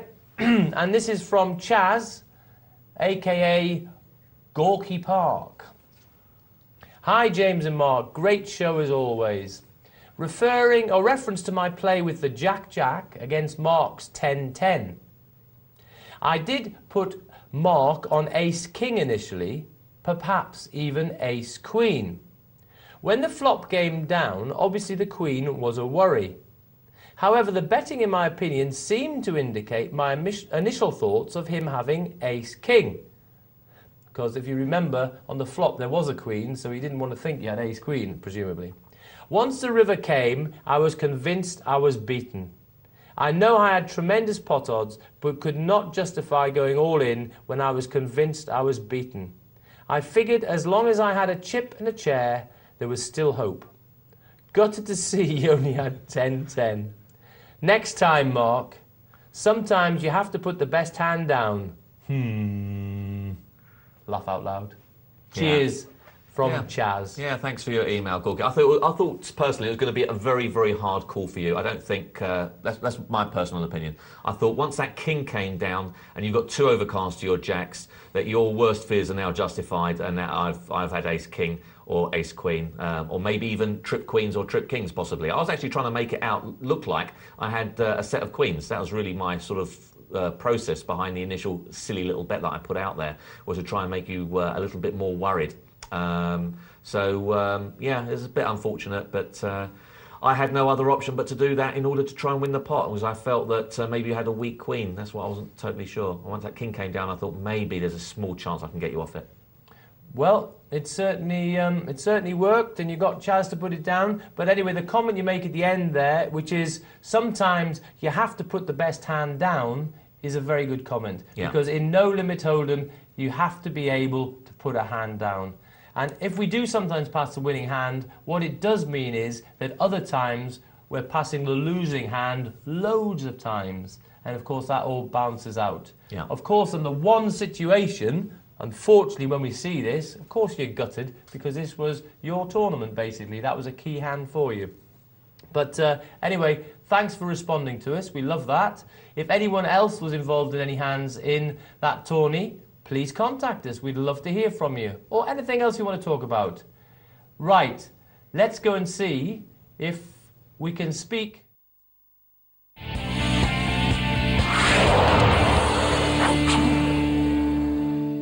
Yes, you're right. It's phone time again. And who is it? You've got it. It's TK with some more news from that big final. Hi, Tony. How you doing, JB? Yeah, great. Thanks, mate. Tell us a bit about that big final. Once they got there, after the little hoo-ha with the levels, how was it? It was a tremendous final, good quality, all the way through. We had John Kabadge, we had Dave Culper, Kevin O'Connell, a young German gentleman called Jan Heitmann, who really was an excellent player. He'd been terrorising people throughout. And it ended up four-handed with John Kabadge Eventually Kevin went. John Kabadge, Jan Heitman and Dave Colclough then had quite a set to. John Kabadge's game impressed greatly. He'd been sitting fairly quiet and fairly low stack, but halfway through the final he suddenly changed gear. I don't know what you think of John's game, James, but he has got fantastic game. He has. I rate him very highly. I've known him for a long time. Well, you know, he went to school in Acton in West London, and as you know, he's married a Russian young lady. A lovely lady. Oh, a beautiful lady. So three-handed, Dave suddenly got a little short, and he was against a guy who really was a calling station. This Jan Heitman, he called everything, but he didn't always have anything. And Dave had a pair of fours, and he decided to make a move on the young lad. The young lad had a pair. That was it. Dave was out. Then two-handed, they done a deal. They took 90,000 each. This was the moment Dave got up, of course. They took 90,000 each and played for 27,000. Played for a good while, swung to and fro, but John has got great experience at this level, and playing for big money doesn't faze him. And class prevailed in the end, it has to be said. And he was delighted to take it down. I think most people are pleased to see him. Oh, very, very good. I'll tell you what, obviously he's a great player, but he's had, for him, a quiet spell. I'm glad to see that Mr. Colclough's had a decent result there. Colclough's performance was quite eye-opening. He hasn't played, by his own admission and by most observers' admission, terribly well for the last year or 18 months, but he has been unwell. He's had something called polyps, which restricted his breathing, stopped him sleeping, give him a runny nose. Oh, no, I saw. I was with him in Southend, and I felt really sorry for him because he was so under the weather. It's terrible. He's been like that for a year. Anyway, he had the operation 3 weeks ago, and last weekend at the Vic was the first time I've seen him looking well. And he was focused, he was enjoying himself, he was low stuck at the end of day one, low stuck at the end of day two, but once he got to the sharp end, boy, it was the old... Oops. Well, we might have just lost TK there. It was all eulogising about Dave Colclough, which I'm glad to say he's had a great result after a little quiet spell, but Tony, are you there? Okay, I'll tell you what, we've lost him there. Yeah. Mark, you were actually going to have a little chat with Tony. If you come back, Tony, just join in. Yeah. You're going to have a talk about this big influx of poker magazines. Yeah, I'll come back to that in a second. Did you play at the Vic, James? No, I was working every night here, Mark. I was there for the 750. Oh, were you? What happened to you? Then tell us that instead. Well, I was there for the 750, and I was doing quite well. I played quite well early on, and in the end, I had Ace King, Ace Queen, and flop top pair, and ran into 2 sets. Oh, so, 2 sets? Twice, yeah, within about 20 minutes of each other. So that's brutal, isn't it? Yeah, so that was very hard to get away from. So, how did it get? How did the betting go with one of the times you hit the sets? I raised pre-flop with my Ace Queen, Ace King, and that was about it. Yeah. Okay, I think we might have him back. Tony? I had to put a shilling in the meter there, James. Right, you'll have to carry one with you in future. Where did we get to? Dave Colclough, he was going through the levels. Oh yes, he was low chip end of day one, low chip end of day two, day three. He really got into the game. He was outplaying everybody. Looked like he was nailed on to win it, but when it got 3 hands, it just wasn't quite going to happen. He walked away with £44,300, and that takes him to the Bellagio WPT.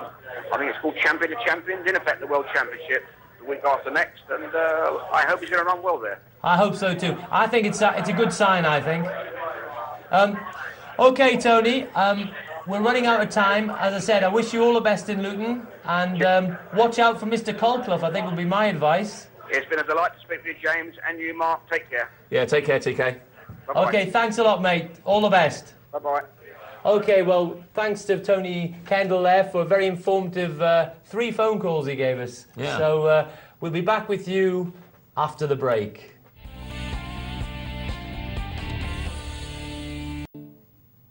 Welcome back to Poker Night Live. I've got a tickly cough, it doesn't matter. I'm with Mark, we're going to be bouncing away in this last session for Poker Night Live. No difference to us. And we want you to bounce back with your emails and your texts. Phone up, anything. We want to hear you. Anyway, we've still got plenty more action, but if you do want to text us, all you do is you put the word poker and your question, and you tap out 84, pause a bit for rest, and go 222. That's how to do it.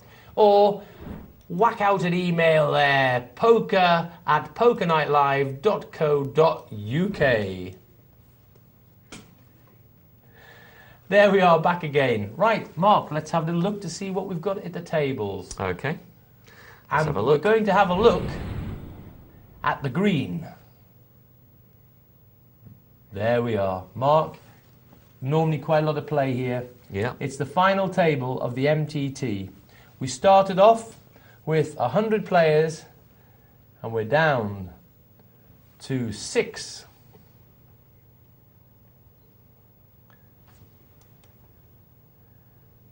Yeah, we are indeed.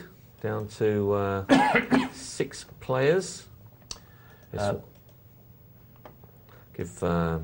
got 10 prizes. 10th got $15, 9th got 30, 8th got 40, 7th got 50, and whoever goes out 6th will get 65. Give you some idea, James, on where certain players finish. We did see Pustash go out in 14th. Oh, right. If you remember, we saw him go out on that hand. It was the last one we saw. Yeah, I remember him well. Gulo went out straight away afterwards on 13th. Katatak, who we saw earlier, finished on 11th. And we also saw Nick N1, if you remember, and yes. he finished on 8th place. So, And who finished 7th then? 7th was Richie. Richie, okay. Richie 193000. So he's our 7th place finisher. Okay, well, our chip leader is someone we've seen quite a lot recently. It is Jamati. He's got 50 grand. Not too shabby at all. Cat, all in, with a pair of 7s. A perfect bet from Cat.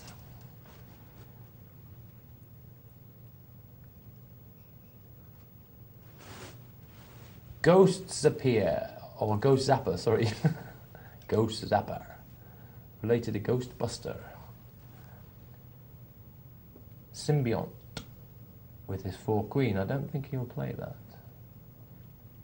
He didn't. And what a result for Mild Joe. To get 2,400 with a 5-3. That is a result. And now the blinds have gone up to 1,000, 2,000. So that's 3,000 around. And we've got 3 people getting just a little bit worried. All hovering, oh, now it's down to 2. 2 of them hovering around about 12 and 13,000. Definitely going to need to get some chips. Deuces for Symbiont. What would you like him to do here, James? Put a raise in, or I'll just... tell you what, I'm not very keen on the small raise because it's likely he's going to have to play it, and therefore the 2s don't play very easily because you're frightened of every card on the flop. So I think if he did want to do anything with the 2s, he could have actually tried to more or less take it there or then, or certainly end up heads up. As it happens, he has ended up heads up, but of course, as I said, every card on the flop is a nightmare for a 2. You don't know. Yeah, he's got to bet out, hasn't he? He's got to continue it. You don't know if they're friends or enemies out there, do you, really? No. It's worked out okay for him if he does bet. No, he hasn't. He's lost his bottle, and Miljo has seen that as weakness, and he says, okay, well, no, he hasn't lost his bottle. He's actually... he's trying to do something better than it. Oh! You see, the problem is that now he's committed himself. The problem is that Mild Joe didn't have enough chips to pass. Yeah. Once he'd done that, he'd committed himself, hadn't he? He's picked the wrong person to play it against. Yeah, he should have, if he'd pushed in initially, that would have been the end of it. Or, if he'd done that bet against someone with a bigger stack, would have worked, that could have worked. Yeah, but idea was right, just the timing against the player was wrong, yeah. So, nice try, Symbiont. Right idea, wrong place. Yeah. And that's the funny thing about poker, isn't it? You could do the right move just against in a slightly wrong situation. Basically, always check out all the criteria to see that it fits. Very important. And it's, listen, we've all done it. How often?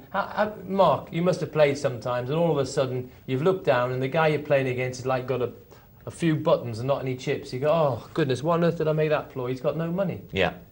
We've all done it, haven't we? Of course we have. We've overlooked it. He said, I'd never have done that play if I saw he had no money. Absolutely. Oh, what have I done here? It's ridiculous, isn't it? Yeah. And now you end up against someone else or something you know you didn't want to be up against. Or yeah, it's just gone wrong from that point. Yeah. Yeah. So yeah, you do have to keep observant. Check all the criteria all the time. Yeah. Anyway, Ricky's checked his criteria. He's got ace queen. He says that's good enough for me. Wallop.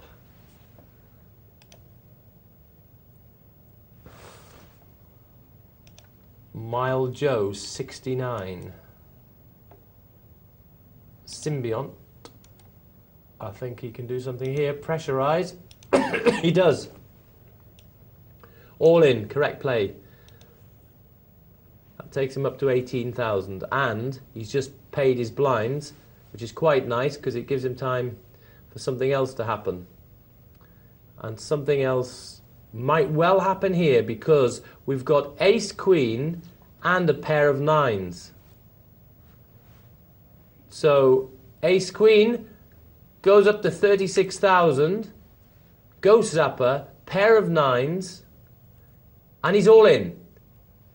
And ace queen against pair of nines, and ghost zapper takes that down. No connection for the ace queen.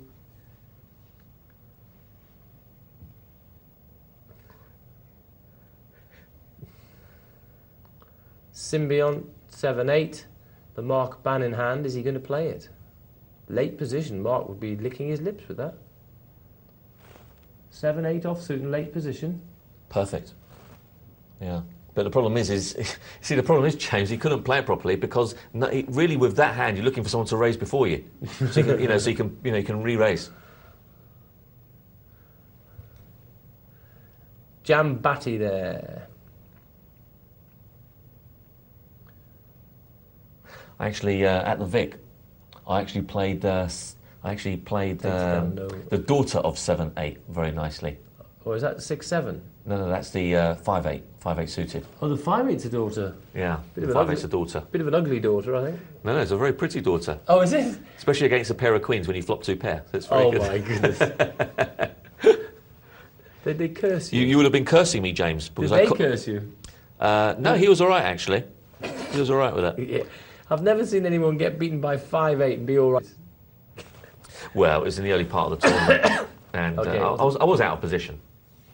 But so it wouldn't have been your ploy. But it did earn me a few chips. Cat 12, Orlinski.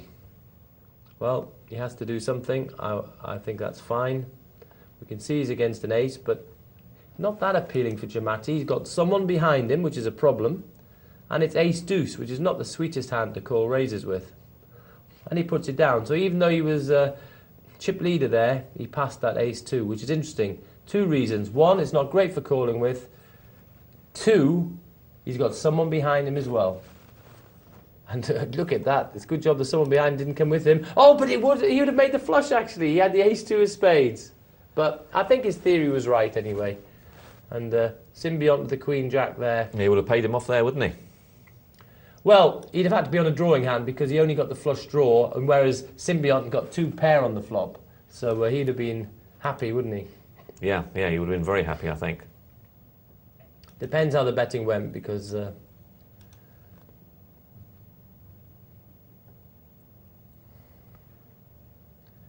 Ghost Zapper, 4-jack, no. Symbiont late position with King 5. Well, we can see there's a pair of aces lurking in the small blind. And Symbiont has raised on the button. Uh-oh. Ricky made it all in. And I think that's right, because that's what a guy would do with a lot of hands. So he doesn't, and that's the best way to disguise his aces there. So well done, Ricky. Didn't try to be too tricky, because with that many chips, it'd be quite normal if you called to push all in. He did exactly the same thing. No pause from his opponent, and paid him off. Yeah. Sometimes people try to get too tricky and then end up not getting paid. No, absolutely. So I think that was full marks for Ricky there. Well done. He played it just as if he had any old regular hand he was calling with. Well done. We didn't have Tricky Ricky.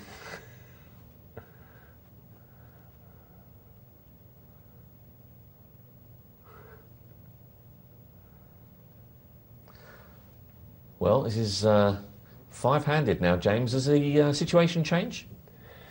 Well, we just have to look basically at the blinds again, see what they are. 1,000, 2,000. Each round is costing us 3,000. The blinds, of course, with being one player less, are coming round that little bit quicker. So therefore that in itself is pressure. So it's pressure on Mild Joe, because he's got 17,000. He's got short of 6 rounds. So he has to be looking to do something. And Symbiont also is getting under pressure.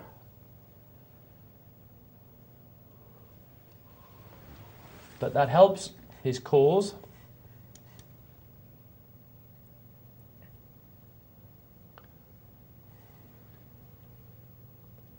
Symbiont, Ace Jack. Definitely going to see something here. Question is how much? It's a chunky bet. 12,000. Ricky says no. Mild Joe says no. Computer says no. Jamati. Mild Joe raises it up to 4,000. Don't like the minimum raise, do you, James? I don't think he's got enough chips to muck around myself. No, I think you're right. I'd have just pushed. Yeah, I think you've got to. You know, there's 3,000 in the pot there. I don't want to be pushed off a hand myself. Yeah, well, he's going to get pushed off it now, isn't he? I don't want to. That's right. Unless he decides to re-raise. Let's have a look. No. And that's what's happened. I don't want that to happen to me. I don't want to be guessing. You can't afford to lose 3, can you? Because no. I don't have enough chips. I'd have just pushed straight away and asked him the question and be very happy to take down the blinds and then hope to find a better hand where I know where I am. We could see trouble here, James. Ace, King, Queen suited against Ace, Jack. Yeah, there could be something here. Well, it depends how much he makes. He's made it quite chunky though, hasn't he? 12,000. That looks like a bet that doesn't want to get called though, doesn't it? That Does looks a like a bit. small pair. But King Queen puts it down. Is that a good fold, James? King Queen doesn't like raised pots. 5-handed? It does change a bit. Yeah. I don't mind it. It was going to be a big bet where he's now going to make a judgment out of position. You fold? For the I could well. I think as goes Zapper, I prefer to be an attacker and a better. If I'm in, you know, it's tempting. You've got bluffing rights on the flop though, haven't you? Because you're first to act. But he hasn't got that much left because he's put virtually half his stack in. No, he's only put. He had goes up had 46,000. No, the other guy we're talking about. Oh, I see. Supposed to have the King Queen. Right, gotcha. So you've got to bluff the other guy. He put 12,000 in. So he's not going to fold for the rest. No, that's the problem. So I'm looking at that. So I'm not looking at his 12,000. I'm looking at it something like 22,000. Yeah, that's a good point. Very So good point. I was looking to see what my opponent had, and that's what put me off it. Then when I'm thinking, I say, hang on, I'd prefer to be putting my money in as a better. Let him worry about the bet. Yeah. Don't let me worry about it. And even though I've got chips as Ghost Zapper, that would just tilt me to saying, okay, wait for my time. We'll play when I want to play with you. Yeah. But I've got time. You haven't. I've got time. Call that, pal. And that's what I'd want to do. Yeah. Some good advice there from James. Symbiont picks up another nice hand. Ace Queen this time. He's clawing his way back, but Mild Joe is falling back now. He's on the oxygen now, I'm afraid. Life support. He's only got 8,000 left. Well, there you go. He whacks it in with an ace. I think you're right, Joe. No. Can't call really, can he? With that. No argues with that bet. It would have cost him 7,000 to call. He was getting short of 2-1, so it was tough for him to call. Whoa, Mild Joe says, could this be the turning point? Could this be What would it? you like him to do here, James, with this hand? Well, this is funny, isn't it? I mean, he could actually just put it all in, or he could. It just looks a bit smelly if he limps. Yeah, but he's been making this raise all the time, hasn't he? Okay, well that's fair enough then. He's made it a few times, hasn't he, this minimum raise? Okay, if he's done that before, it just looks peculiar when you've got a small stack, doesn't it, really? Yeah, and he's hit bottom pair now. He might think that's good. Yeah, well, he's doesn't have to committed think now. at all. Yeah, and he's doubled up. Ah, well, Mild Joe says wonderful. Yeah, that's just what the doctor ordered. He'll be pleased about that. Yep, ace is there. One pair's enough. Aces beats twos.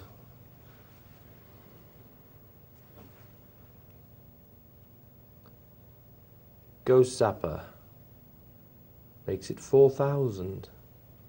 And there we go. Ghost Zapper saved his chips to make a bet. Won the chips without any cards being shown. And sneaks up to 46,000. And, oh, thought he might have done something when Symbiont 6-3 looks miserable. Is he going to... Oh, he's just made it up because he quite likes a suited bit, I think. Well, he's his 6. He's got middle pair.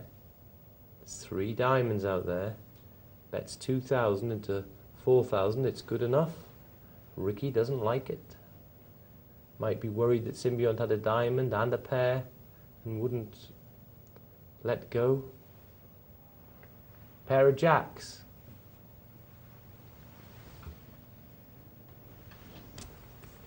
$8,000 from the jacks. It's a nice bet, I think. A little bit on the heavy side, but it's enough to do the trick. And the blinds are up, Mark. 1,500, 3,000. Yeah, and we've got a pair of queens, and Miljo might decide he wants to put one of his funny little raises in again. Yeah. It's going to cost him a bit more this time now that the blinds have gone up. Yeah, he does. He puts in the minimum raise, and I think Ghost Zapper's just going to re-raise him here. It'd be interesting to see what he does. Oh, yes, Yeah. he's set him in. And Miljo got off lightly there, didn't he?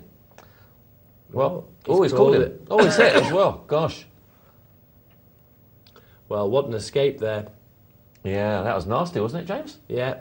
What was the call all about with the King 8? Well, He thought he was winning? Well, not really. He just he was a bit. He knows that some top players play with King 8, and he'd give it a go. Yeah.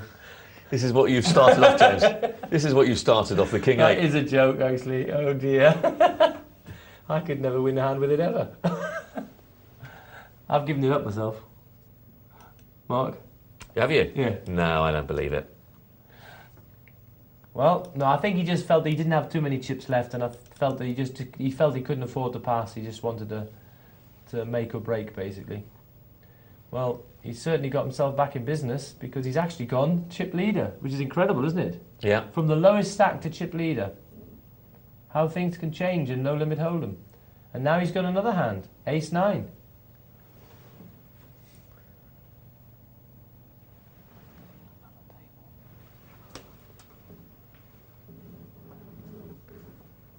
Yeah, well, we're down to 5 still, so these guys aren't really giving an edge here. Their blinds are still 15-3. When I say still, they've only just changed, of course.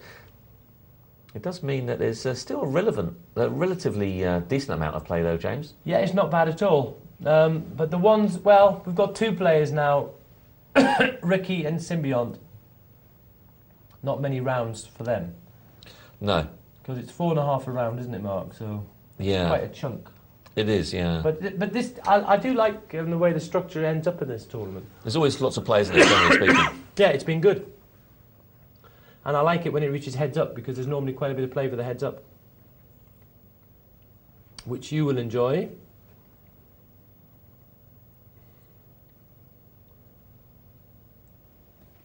Jamati, Jack 6. Ricky. Ghost Zapper. Gets a prezi just when he wants it, just when he needs it. Sneaks back into 3rd place. 3-4. Could have hoped for better than that. But he decides to raise it. An adventurous play at this stage with only that many chips.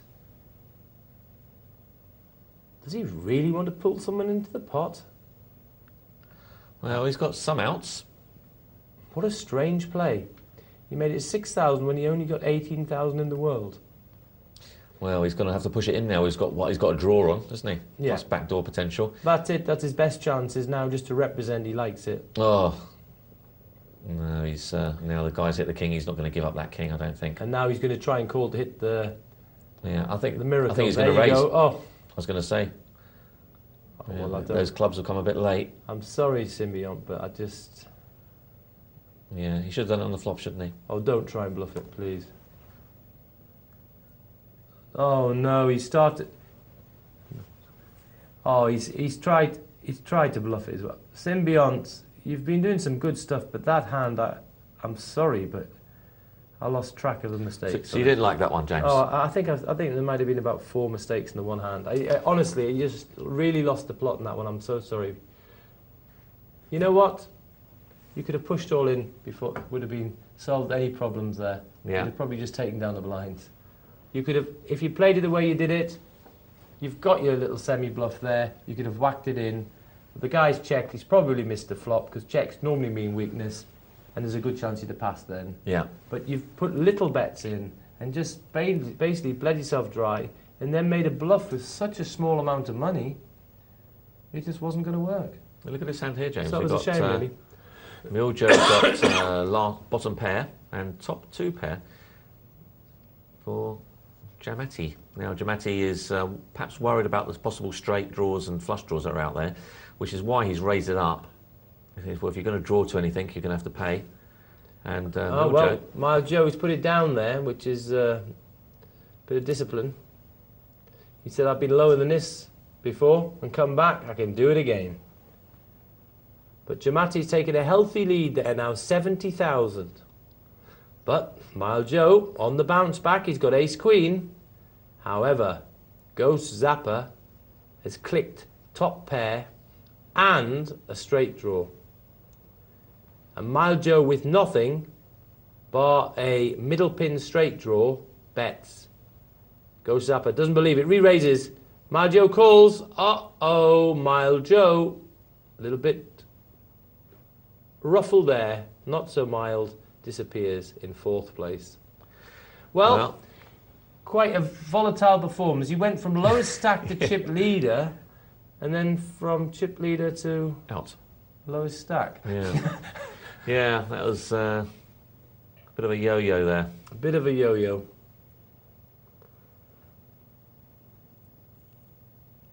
Well, we've got a couple of aces out there, and they've shoved it in. And, well, Ghost Zapper wins by virtue of his higher card. Yep, and becomes chip leader. Let battle commence. It's heads-up time, and there's certainly a bit of play for both players. A raise from the pair of threes, called by the 10-9. Well, he likes that, doesn't he? He loves that flop. A diamond on the turn? It's got to be a diamond on the turn. He's playing it deceptively. Checks it. I think that was the good play. Is this a good play to call or raise here, James? I think just call it. Yeah, it's a pretty harmless flop, isn't it? Doesn't get... Oh, look at that. He's actually got... An up and down. Is that unbelievable? He's found a straight draw. Yeah. He's bet 12,000. Well, he could have got a diamond draw. I know, but it's funny that he's... Oh, goodness. Does that give him some reasons more to lose a few more chips? It probably does. If he pitches this right, he'll get paid something. No, he won't get paid that. He won't get paid that. No. Too much, too greedy. What was the right bet? What was the right bet there, James? I take down. I think. I'll tell you what. I'll have 12. Yeah, or 3 big blinds. Give me 3 big blinds. Come on, 9,000. Come on, 3 big blinds. He'd have paid him. That's 3 less he's got, 3 more you've got. Difference of 6. And that's what we've got to think of. It's a difference heads up there. 3 big blinds is 6 big blinds. Yeah. Very big difference. Yeah. And of course, it means 9,000 away from one person onto the other. So it's worth double in effect. Of course, that's what I'm saying. Yeah. 3 big blinds is equivalent to 6 that's because if one goes to the other. Yeah. Yeah, so it's a massive difference.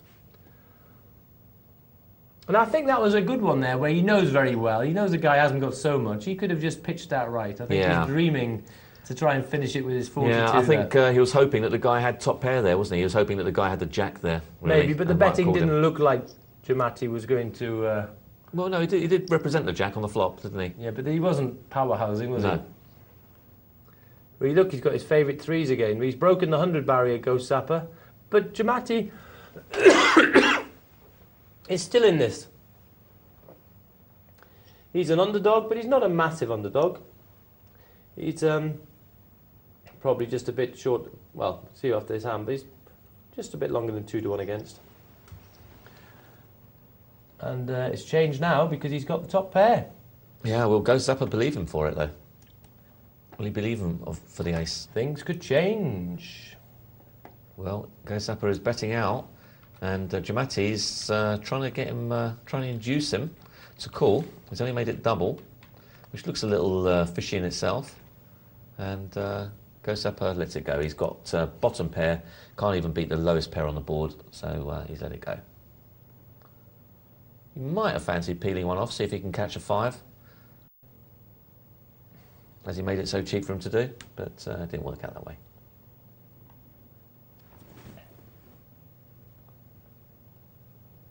Okay, it's a bit closer than it was anyway.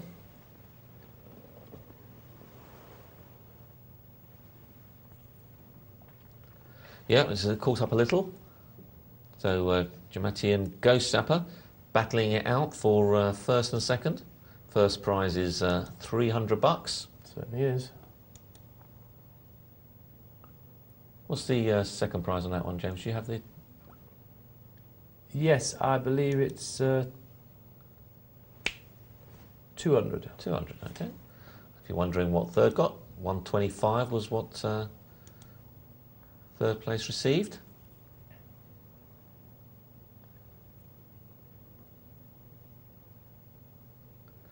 Well, no one's caught anything here. And Jamati is leading out, trying to represent the rubbish that's on there. And it's worked out okay for him. He picks that one up. Well, it's almost even Stevens, James. It's very close to even Stevens now. It's a very good battle.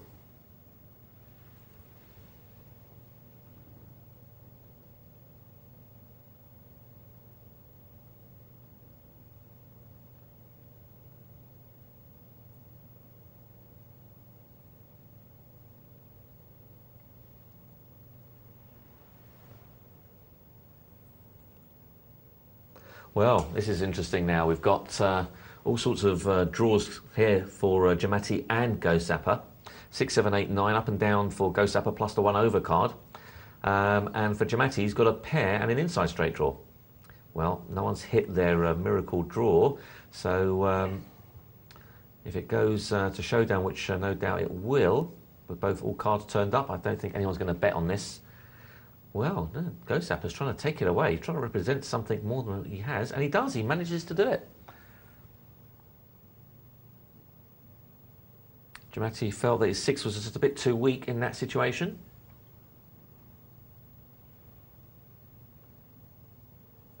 Well, this is a nice hand for Jamati. Ace King, and he's playing it creatively. He's just decided to check it, well, limp in rather. And now he's thinking, okay, well, let's see if I've got the best hand here. Good chance that I have, and sure enough he has, so he wins that one.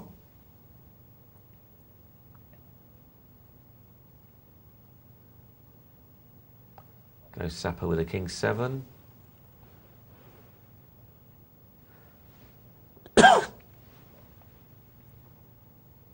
Jamati with second pair. I'm sure he'll be at least raising, yeah, I was going to say at least calling if not raising.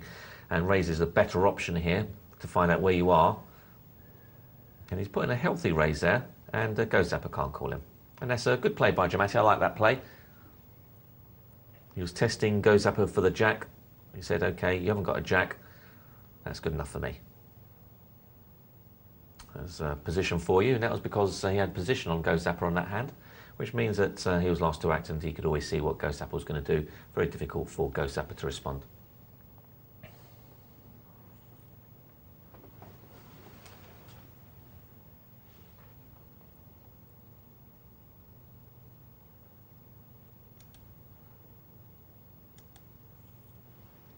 Well, it's a lot of plays we forecast. Yep, they've in pretty good stead. I mean, Jamati's got 20 times a big blind, and Ghost Zapper has nearly 30 times a big blind, so they're in pretty good shape. There's no real rush to play fast here. This one doesn't look like a contest. No, Jamati says no thanks. And I commented the other night, Mark, because on this site they do it the other way round and they have the big blind on the button, which of course is unusual. Yeah. What it means is that the small blind, who is out of position, I think is quite correct passing more than normal. Because in the books they say, oh, the small blind, I haven't said about the small blind, but that's a small blind on the button. This is a different kettle of fish altogether. Oh, absolutely. This is a it's small much more blind justified. Out of position, and I think The players here who are quite selective with it and passed quite a few times are right. And this was actually confirmed the other night when we watched this 100-200 no-limit cash game. Again, they still have the button the wrong way round. Yeah. And it was noticeable to see how many hands the guy on the small blind, out of position, passed. So I think that's quite an interesting point. It is, yeah, very interesting. We've got flush draw here, James, against bottom pair. How will Giamatti like his bottom pair? Well, he's decided that he does like it a little. And Ghost Zapper has also picked up a straight draw now. He's got an inside straight draw. Needs a 7 to make a straight, or a diamond, or an ace, or an 8. So he's got a lot of outs. He's got a lot of outs, and he seems to realise it. Yeah, he's realised that he's got a lot of outs now. That Giamatti can't call. No, he can't call now. There's 3 cards he hates on the flop. Can't call. No, that was a good bet. Good bet by Ghost Zapper. Good bet. That 9 clinched the deal for him, improved his hand a lot. Is a hand you like, James? 10 jack suited? In this position on the button, it's fine. And I'd have passed Giamatti's hand as well, out on the small blind. Just referring to what I was commenting on before. Blinds have gone up. This small blind hand, however, I wouldn't be passing. I think that ace-king suited looks quite pretty. So what do you do here if you're Giamatti? He's just been raised with a pair of 4s. You call or re-raise? I think it's it's raise or fold. I don't think I call. Right. Call isn't on my option. Okay. And now what? He's committed. He's committed now. Okay. Well, he's got some outs as Ghost Zapper, but that isn't one of them. Nope. And well, we see a big chunk of chips going Giamatti's way. Took a chance with the 4s, and they held up against the ace-king. Of course. Yep. And he's kept them. Yeah. So I'd have another shot with him. He says, "Can I finish you off with 2 pairs of 4s in a row?" And Ghost Zapper threw away an ace, which he was might have thought he might be winning with that hand, but doesn't want to call with all his chips with ace deuce. And he raises, but he has to do something now because he's trailing in chips now, and it's a bit more dramatic, the lead. Yeah, it's got him 3-1, a little over. And that 3-1, of course, in heads up, really does reflect the chances, especially between even players. Well, he's taking the advantage now, isn't he, with the 10-4 he's raising, and he's got him to call with a Jack-5. And that's a pretty good flop for a Jack-5. And we're going to see a raise here, I think, an all-in raise, probably. Well, it's either he's now reached a situation, either he's all-in or pass. And he's recognised that, and he's made it all in. Yeah, if you've got a queen, good luck to you, my friend. But you can't afford to just have a look. You haven't got enough chips anymore. No. Too many chips in the middle. So you give him your best punch. Just throw. If you're going to play, give him your biggest punch, and you're quite happy that he passes.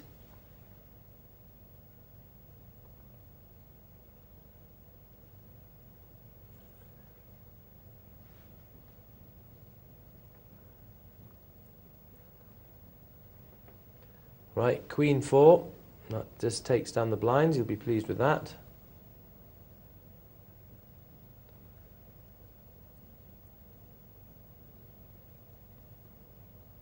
Ghost Zapper on the small blind. He can certainly play this. He does so. He raises up to 8. Giamatti says no thanks.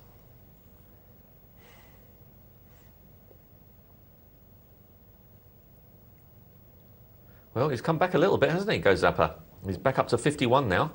Yep. Oh, that's a big bet there. He won't want to call that. No, and Giamatti's trying to get back where he was a moment ago. Back over that 100 mark. He won't be doing it with this hand, I don't think, though. Well, he will, because Ghost Zapper's passed straight over to him. Wow. Pleased about that. He won't be passing this one, though. So what's Giamatti going to do here? I think he's going to put in a raise. And Ghost Zapper is probably going to come over the top. Let's see.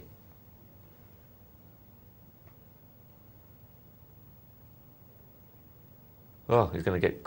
Oh, what's he done here? He's made it 2... What figure has he made it there, James? I think there's a number missing, which is hidden by the... All right. The line. And... yeah, he had 99,000, you're quite right. So he had this is a 12,000 bet in effect. And... Ghost Zapper has answered him.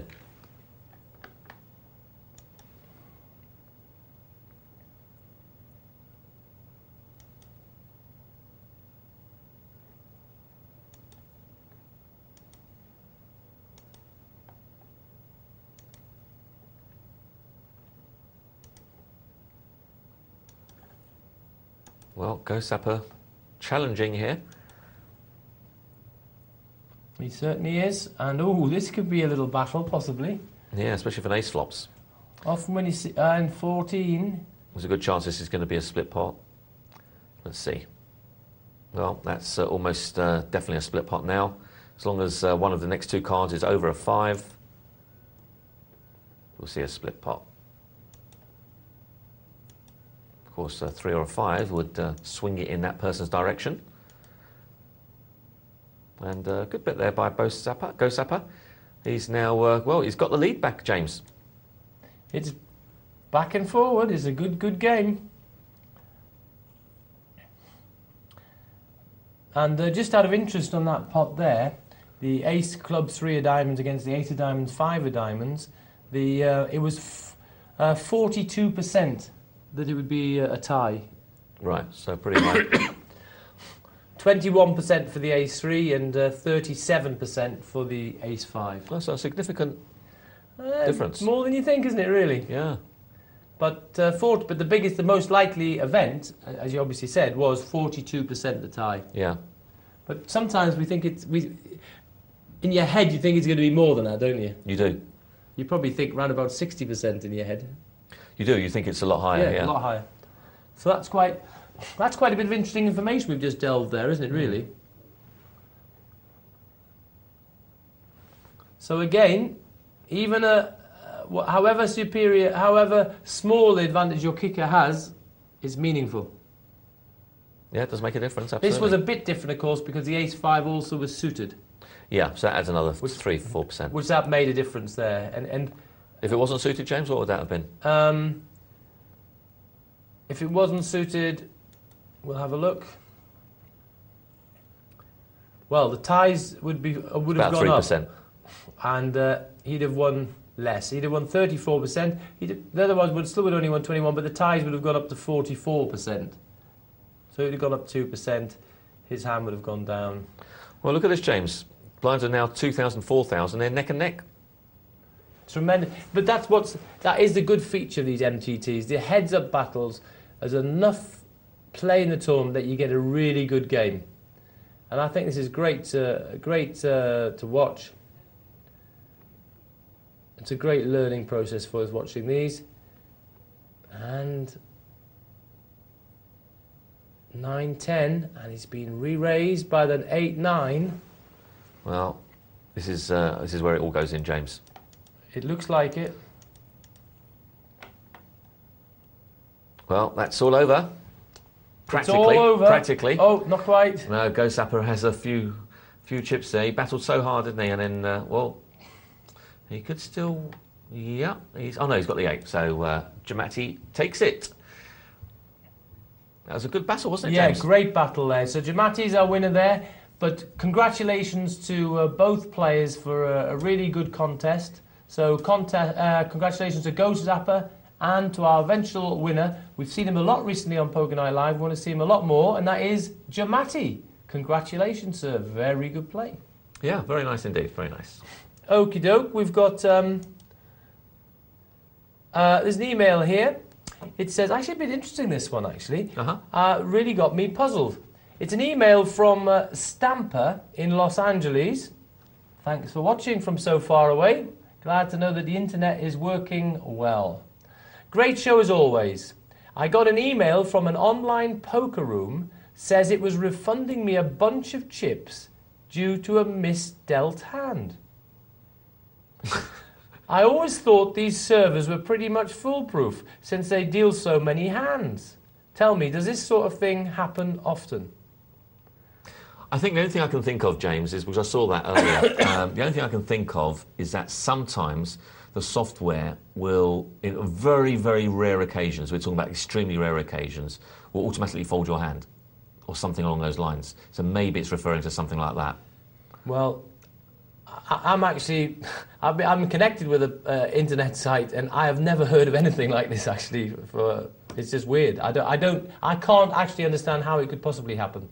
So it's a mystery to me. I'd love to know more about it. It's got me fascinated, but I just don't think there can be a misdealt hand. I Not don't in a think, true sense of the misdealt, no. It probably that the server froze or But something. if anyone else knows anything more about this, fire away. I'm always open-minded. I always like to hear.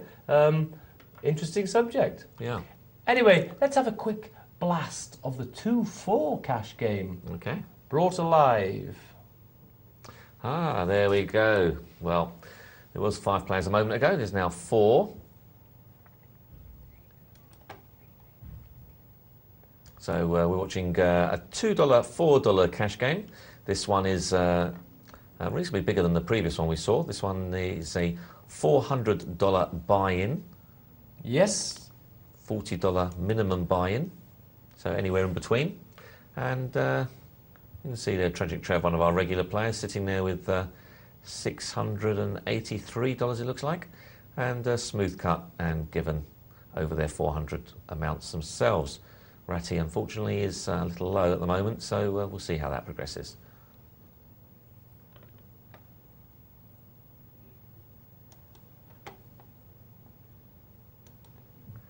Smooth cut with the pair of 5s. How's he going to play it? Some people like to call, some people like to raise. I think in that situation, on the button, four-handed, I think I would like to raise, and I think he's done the right thing. I think that's about the right bet. He's made it 12.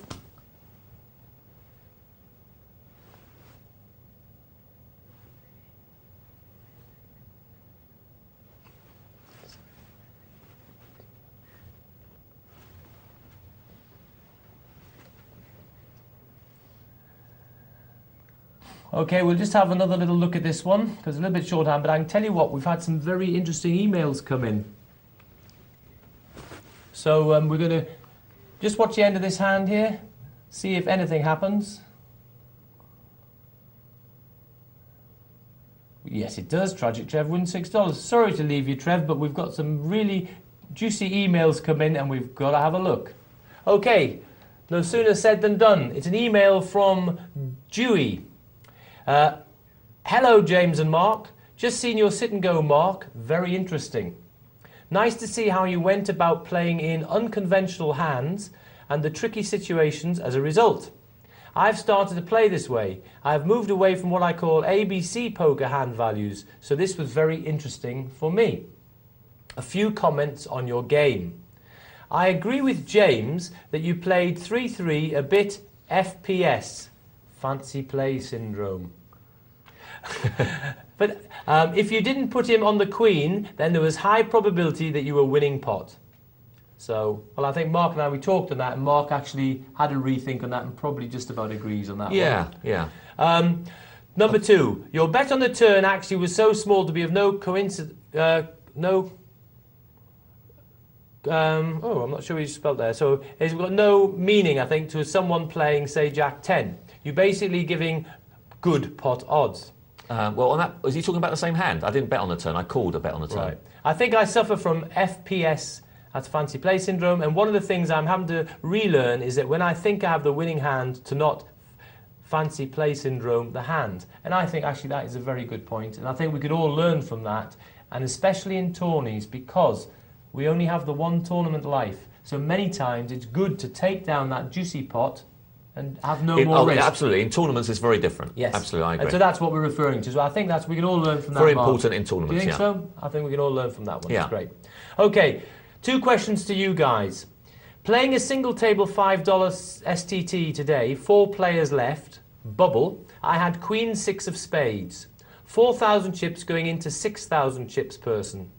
Big blind 300. So I raised into big blind 500, making it an 800 pot bet.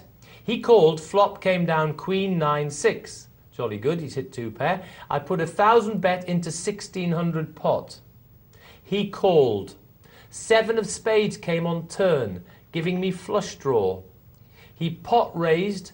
Where do you think I played wrong? The call springs to mind, but were my initial bets wrong?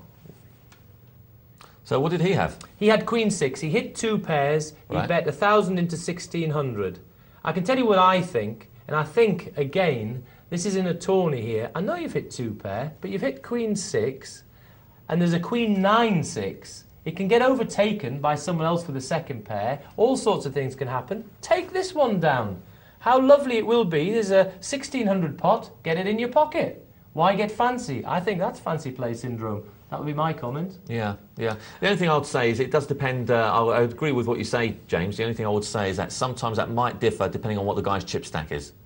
It is, but I mean, if he puts that 1600 on his chips, he's in great shape in this tourney. Yeah. I think sometimes we should learn from this. I think take what's in the pot. It's not always. Tournaments aren't all about pot odds. It's about one life and accumulating chips and balancing the two. And I think the way to balance this was say, thank you, my pot. Okay, which school of thought do you guys follow with regards to playing pockets at the end of a tourney? Do you raise all in, or do you raise, say, 1.5 to 2 times with them? Being in the situation of you making the initial raise. If I'm the initial raiser, it really depends on how many chips I have. Simple answer, really. I think it does. I think if you haven't got a great amount of chips and you don't want to see a flop, it's probably you push all in. That's the raise you do with the pockets because you don't want to see the flop. Yeah. Keep up the good work. And Mark, it also depends one other thing, James. It also depends on, of course, what position in the tournament it is. It certainly does. Mark, your pocket tens play was brilliant.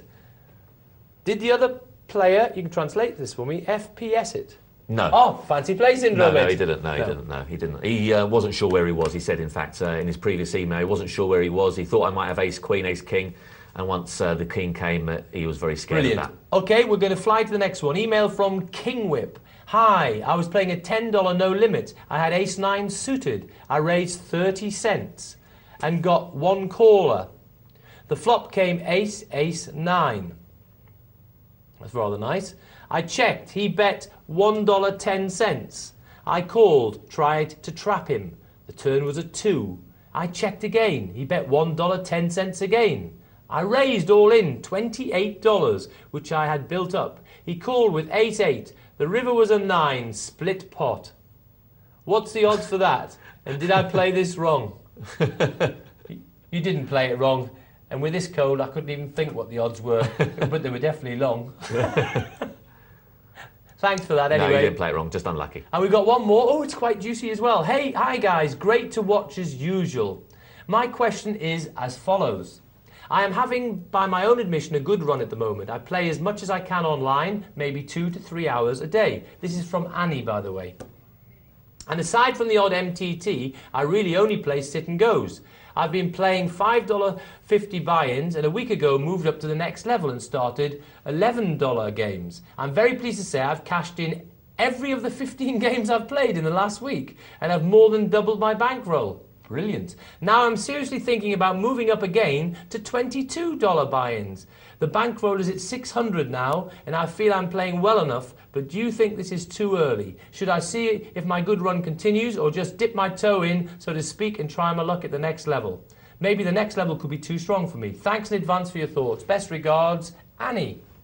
Very quick? Well, very quick. I think you can dip your toe in a little, see how it goes, and then if it's find it's not as successful, move back down again. Yes, you're just slightly under bankroll. I would actually just see if the run continues at the same level. Okay, thanks very much. We've had a lovely show with you tonight. Hope you enjoyed it. From me and Mark, thanks and good night. See you soon.